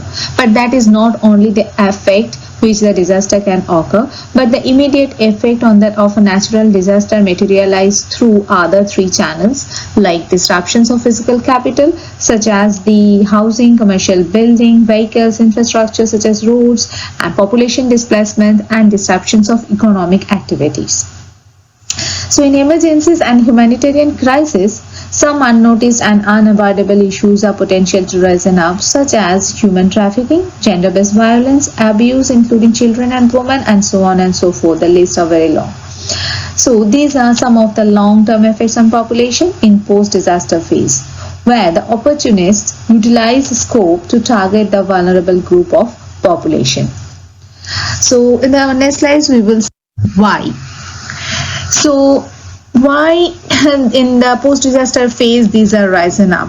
Disaster actually act as a catalyst for the opportunist. Natural disasters are unique and will affect region or the countries differently according to the infrastructure and the capabilities. A disaster may necessitate displacement, and any subsequent destabilization can increase in the individual's risk, obviously. If a natural disaster does not necessitate displacement, damages to the region can increase in the likelihood. For example, in 2007 and 2009, cyclones in Bangladesh damaged millions of homes, acres of croplands, and thousands of kilometers of roads and embankments. People may be more vulnerable because they are displaced from their home and temporarily staying in a shelter. Then they are separated from their families and friends, disconnected from supportive services, unable to safely arm. They are economically unstable at that moment. So these are very important issues. Other than that, we can also identify some other issues like people won't speak the local languages, and that is make them more vulnerable because they can't communicate with the local authorities. They are afraid of physical harm and stigma and have no access to assistance, services or protection provided by the local laws. So we start with human trafficking. Why? What is human trafficking? Let's discuss that one and how this is increased during the post-disaster phase. Human trafficking is a very, very serious public health concern both domestically and worldwide. Perpetrators of human trafficking manipulate and exploit others' vulnerabilities for profit. Human trafficking is a crime that occurs when the trafficker compels a victim by force, fraud, or coercion to perform labor, services, or commercial sex. And it is the world's second largest criminal industry, generating an estimated $150 billion annually. So during environmental or public health disaster, traffickers can control victims through their need for basic resources such as food, water, shelter, and other control methods can be physically assaulting or threatening serious harm, psychologically manipulating or shaming, providing false promises about work or living conditions, pretending to have an intimate relationship, pretending to provide protection, withholding wages or debt bondage, isolating the victims. So these are various ways how the traffickers catch up the vulnerable group from the population in post-disaster phase and put them down and make them channelized towards the human trafficking. If we are talking about human trafficking, the most vulnerable groups are the two. One are children, is a woman. So if we talk about child trafficking, children orphaned or separated from their parents, women who have lost their homes and livelihoods, and migrants flooding into the disaster-stricken area to work are particularly at risk for trafficking post-disaster. Illegal adoption can also occur post-disaster as traffickers take advantage of displaced children, selling them to remote families who believe they are helping a child in need. It was prevalent after the 2010 earthquake in Haiti, when an unknown number of children were taken illegally from the country for international adoption. So this is really very bad. And women trafficking, that is another weaker part of the society. Women also face an elevated trafficking risk post-disaster, especially for sex trafficking. Post-disaster, women may lose their jobs and homes, leading to poverty and financial debt that also channelize them towards the trafficking. For example, after Hurricane Harvey, the prevalence of adult advertisement online doubled, with many offering rent-free accommodations to any pretty girls wanting to make some quick money and recover losses happen from Harvey. That is happening in US. So you can just identify how the people are channelized towards the trafficking during disaster phase. In August 2005, Hurricane Katrina made landfall in Louisiana, impacting the Pelican State with winds up to 174 miles per hour. Many individuals displaced from the storm become victims of human trafficking. In the 5 years following Katrina, over 3,750 survivors of human trafficking were identified in the Gulf Coast region alone. These are only identified people. There may be a lots of can be there in the country. Next, we can talk about gender-based violence. So, gender-based violence is actually an umbrella term for any harmful act that is perpetrated against a person's will and that is based on socially ascribed or gender differences between male and female. And gender-based violence increases in disaster across the world. Suggested risk factors includes increased life stresses, failure of law enforcement, exposure to high-risk environment, exacerbations of existing gender inequalities, and unequal social norms. So, 2 points are very important. One is exposure to high-risk environment. During disaster, this happened. Another one is already or pre-existing gender inequalities that is made more vulnerable of happening gender-based violence afterwards. And these are causing different kinds of gender-based violence. So gender-based violence can be rape, physical assault, sexual assault, psychological or emotional abuse, forced marriage, denial of resources, services or opportunities, sexual exploitations and abuse called as SIA as a short form. So these are all different kinds of gender-based violence happen anytime with anyone.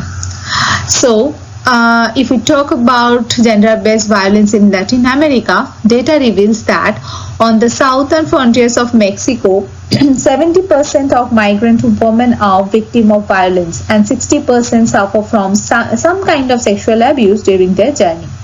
Brazil and Colombia are the main transit points for trafficking in Latin America, and the Dominican Republic is listed among the 4 countries of the world with the highest proportions of women trafficked for sexual exploitations.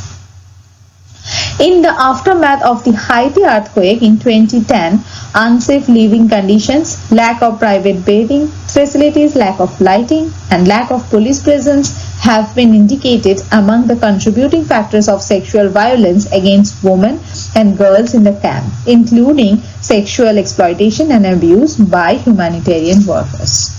So you can just identify humanitarian workers, they are not even safe, so we have to be more cautious when we are talking about them. And what can be the consequences of gender-based violence? So reporting and law enforcement mechanism as well as services for survivors of gender-based violence are often disrupted by disaster. Actually, the law enforcement, every services to safeguard the population are already weakened. So it is very difficult to raise the incident and work upon it. This also hamper the collections of data. So prevalence of the gender-based violence, how it is, what is the actual data or the number of cases that cannot be identified. Several of the country studies noted that police records are missing or maybe very poor. Most of the country's disaster plans do not include the arrangements and preventing or addressing the GBV.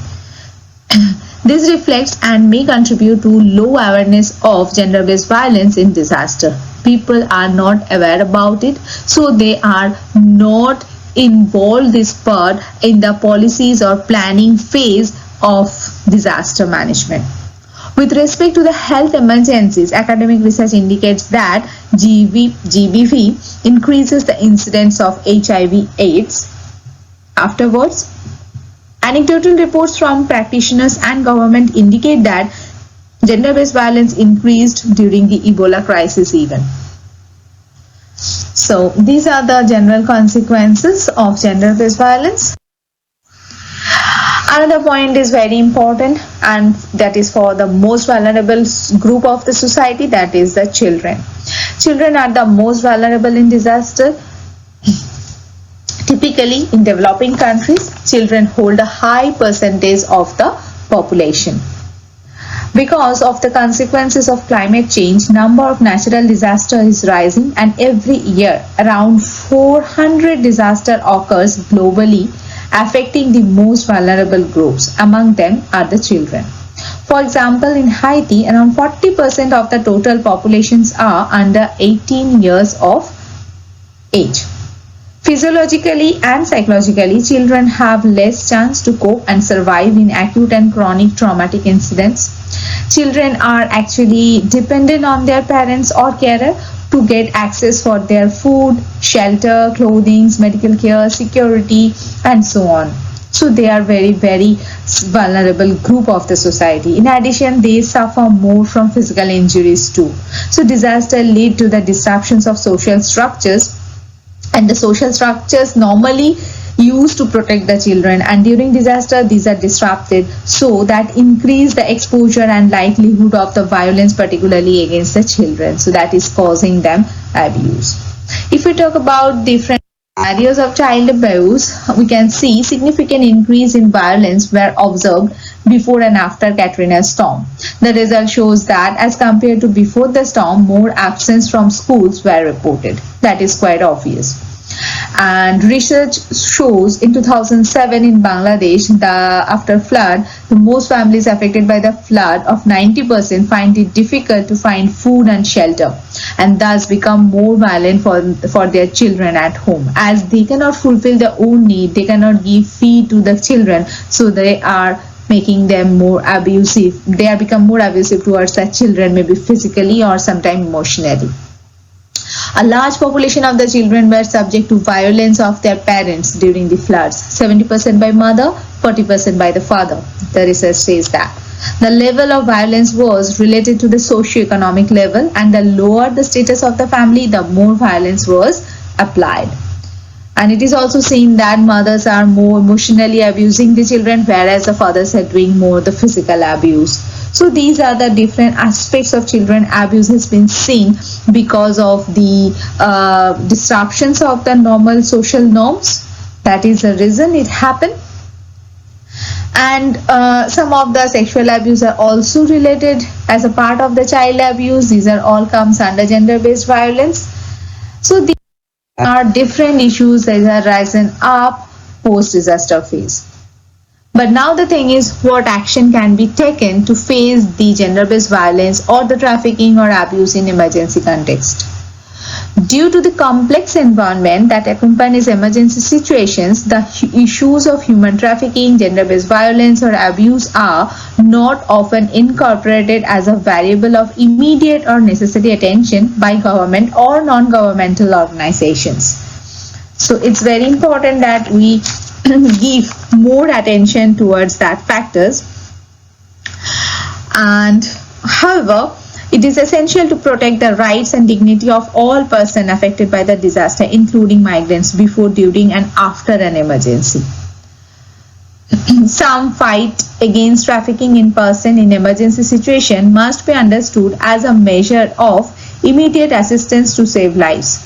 Trafficking must be considered as much of a priority as any other response to an emergency situation aimed at guaranteeing to comprehensive protection of vulnerable people, whether national or migrant. That is why anti-trafficking activities deserve a place in the comprehensive protection approach that is applied in emergency situation. So these are very big terms we are discussing about. Let's see some key points or actions which could be taken for making more awareness of these issues post-disaster phase, like education and awareness campaign, disseminate tools to detect possible human trafficking cases and know to whom to refer. This is very important that people should be aware about where to report, what to do if these things are happen. Then execute preventive and non-reactive actions. Then good coordination among governmental, non-governmental organizations, the camps, the shelter. So these people must provide a good support services to the vulnerable group, and their immediate basic needs must be fulfilled, like getting access of the food, water, proper lighting, sanitary services for the women and the girls. So these all basic needs, if these are fulfilled, obviously the rate or the chances of, but the focus needed in certain aspects like sexual and gender-based violence is a topic for further studies. When I got this topic to discuss about, I didn't find so many different research studies on these topics, because these are all very different kinds of topics where the incidents are not reported at all. The data these which we are getting that are also misleading us because the numbers are not actual, and the research studies which already has been done, these are also very few to make some generalized conclusion or help in developing some planning or policies in preparedness of disaster. So despite the importance of the recent humanitarian crisis in Syria, Iraq and Yemen, this disaster have not been adequately studied by researchers with regard to the violence against children. We can see that these are the common example we can find, like these are very recent issues already happened. There also the research has not been done for the violence against children. Similarly, the earthquake in Pakistan, the Iran with substantial damages have not been studied in reviewed articles.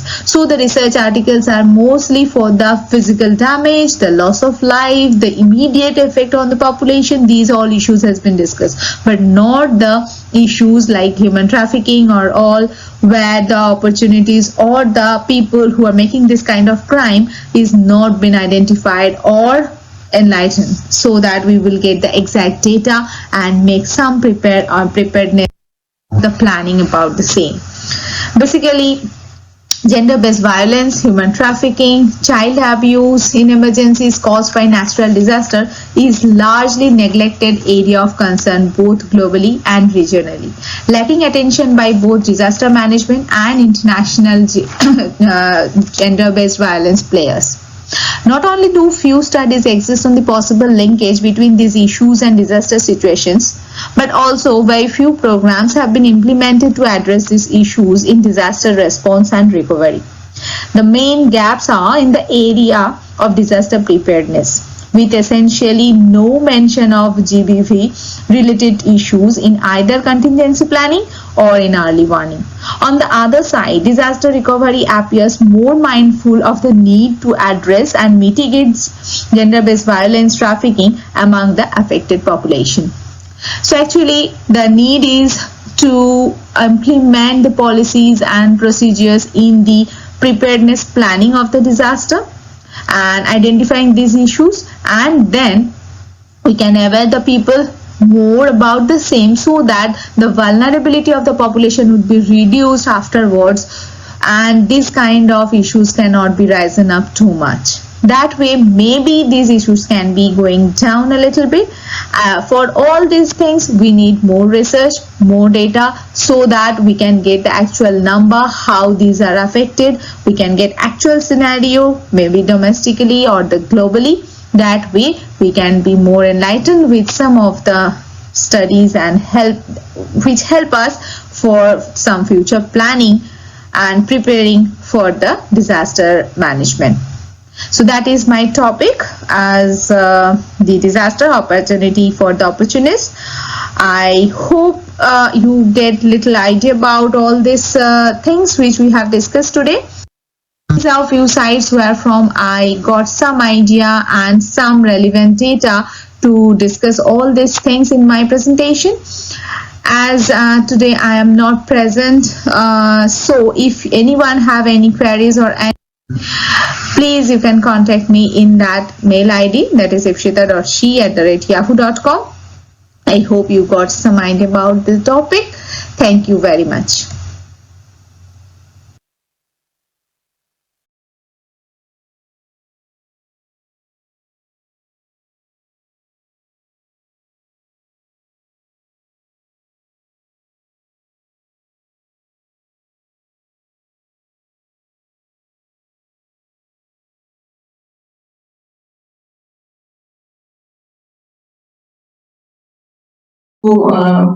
Please give the concluding remarks based on the 4 sessions that we had for today's workshop. Sir.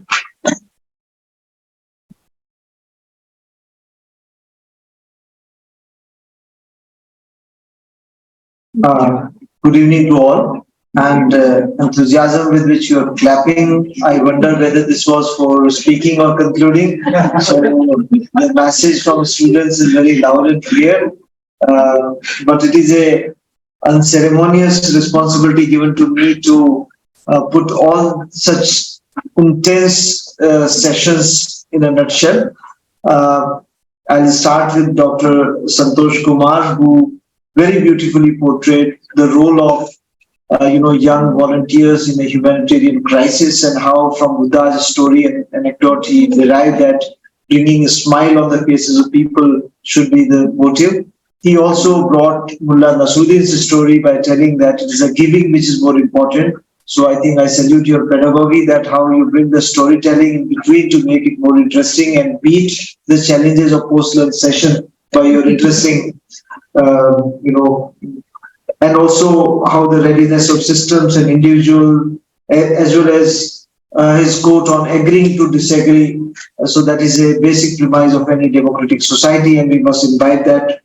Professor Abbas Ostad Taghizada, he narrated how the dimensions of disaster DRR framework pre-COVID were more dominated by fatalism, engineering, and social approaches, while post-disaster has brought the health dimension also into the discourse, and that the social determinants of disaster and social impact of disaster are the important elements of this framework.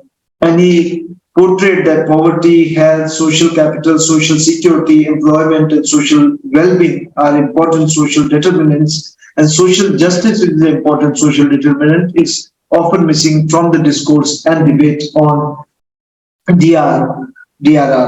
And also he, dwelled upon the definition of social justice and various dimensions of, social justice from the rights perspective, from the resource distributions, and from the consequences in all phases of DRM, how it is important.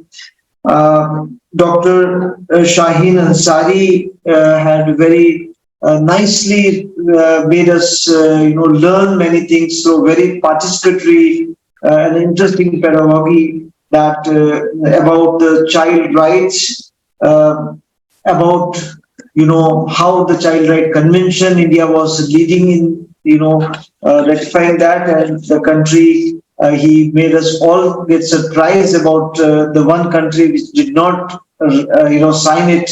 So how the prejudice and biases work in our mind is also reflected. Even I was thinking it may be Pakistan, Afghanistan, something, and none of us had guessed that it could be US. So sometimes our mind also gets prejudiced. Similarly, he has also spoken about the child rights, important child rights of survival, protection, development, and participation. I hope I'm not missing any one of them. And Education Act of 2009 and as well as National Education Policy of 2020, how the age criteria are differing and what are the logic and rationale behind this change in this thing. And he has dwelled beyond that how the child human rights are very important. And I think we had a very interesting session, recorded session from Ipsita on the disaster as an opportunity for opportunists, and she mainly dwelled upon the three broad elements. One was the human trafficking dimension. She gave a very elaborate context to it. Second was the gender-based violence, and she gave examples from the Latin America, from Mexico, from Colombia, from Brazil and Haiti earthquake. Similarly, law enforcement, data collection, police records, and disaster management plans, they are lacking into the gender dimension and how it can be integrated into that. She also spoke about child abuse, vulnerability, physical and psychological, vulnerability of children due to the lack of capability to cope up and dependency on parents, and how the not only violence outside the house but inside the house also. And one very interesting fact for all male to be happy about is that at least fathers are less, violent with their children.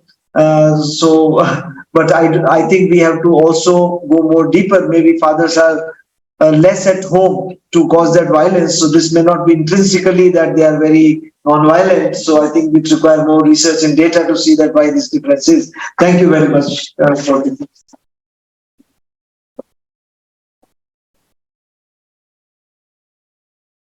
Thanks a lot, sir, for summarizing the entire session into the key points that we also noted, and you summarized it so well for us. I would like to extend the vote of thanks, the last part of the session. I would like to thank the Executive Director, sir, Shri Rajaratnu, for taking time out for us, accepting our invitation, chairing the session, and giving us his thoughtful and rich inputs on the subject. Thanks a lot, sir. To Director IHMR, Delhi, Dr. Sutapa, for raising the occasion and being a motivating leader for all of us.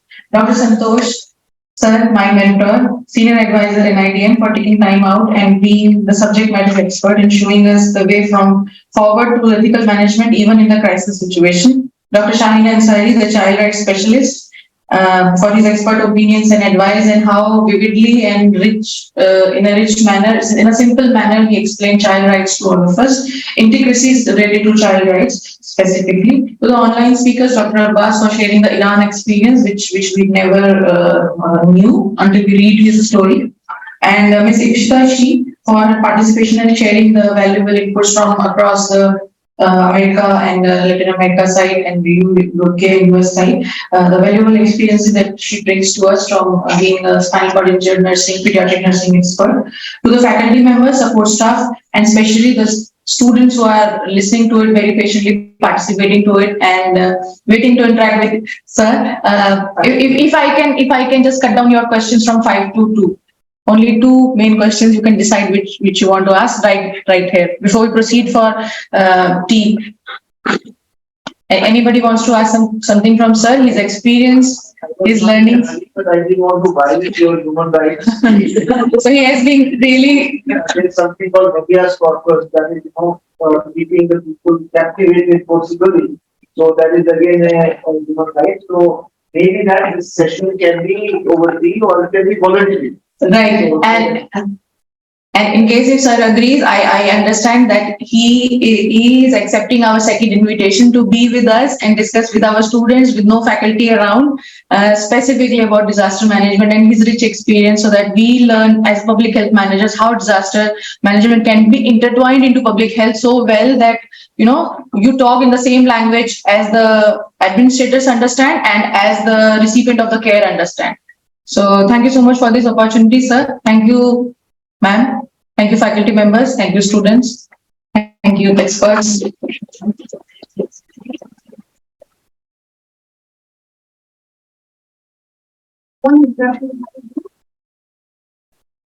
the basement also, and we are other classes also going on. So no, we have the opportunity to call sir again. Sir, just kind of. So we can host him another time. And we can have students exclusively interacting with sir. Right? They can invite to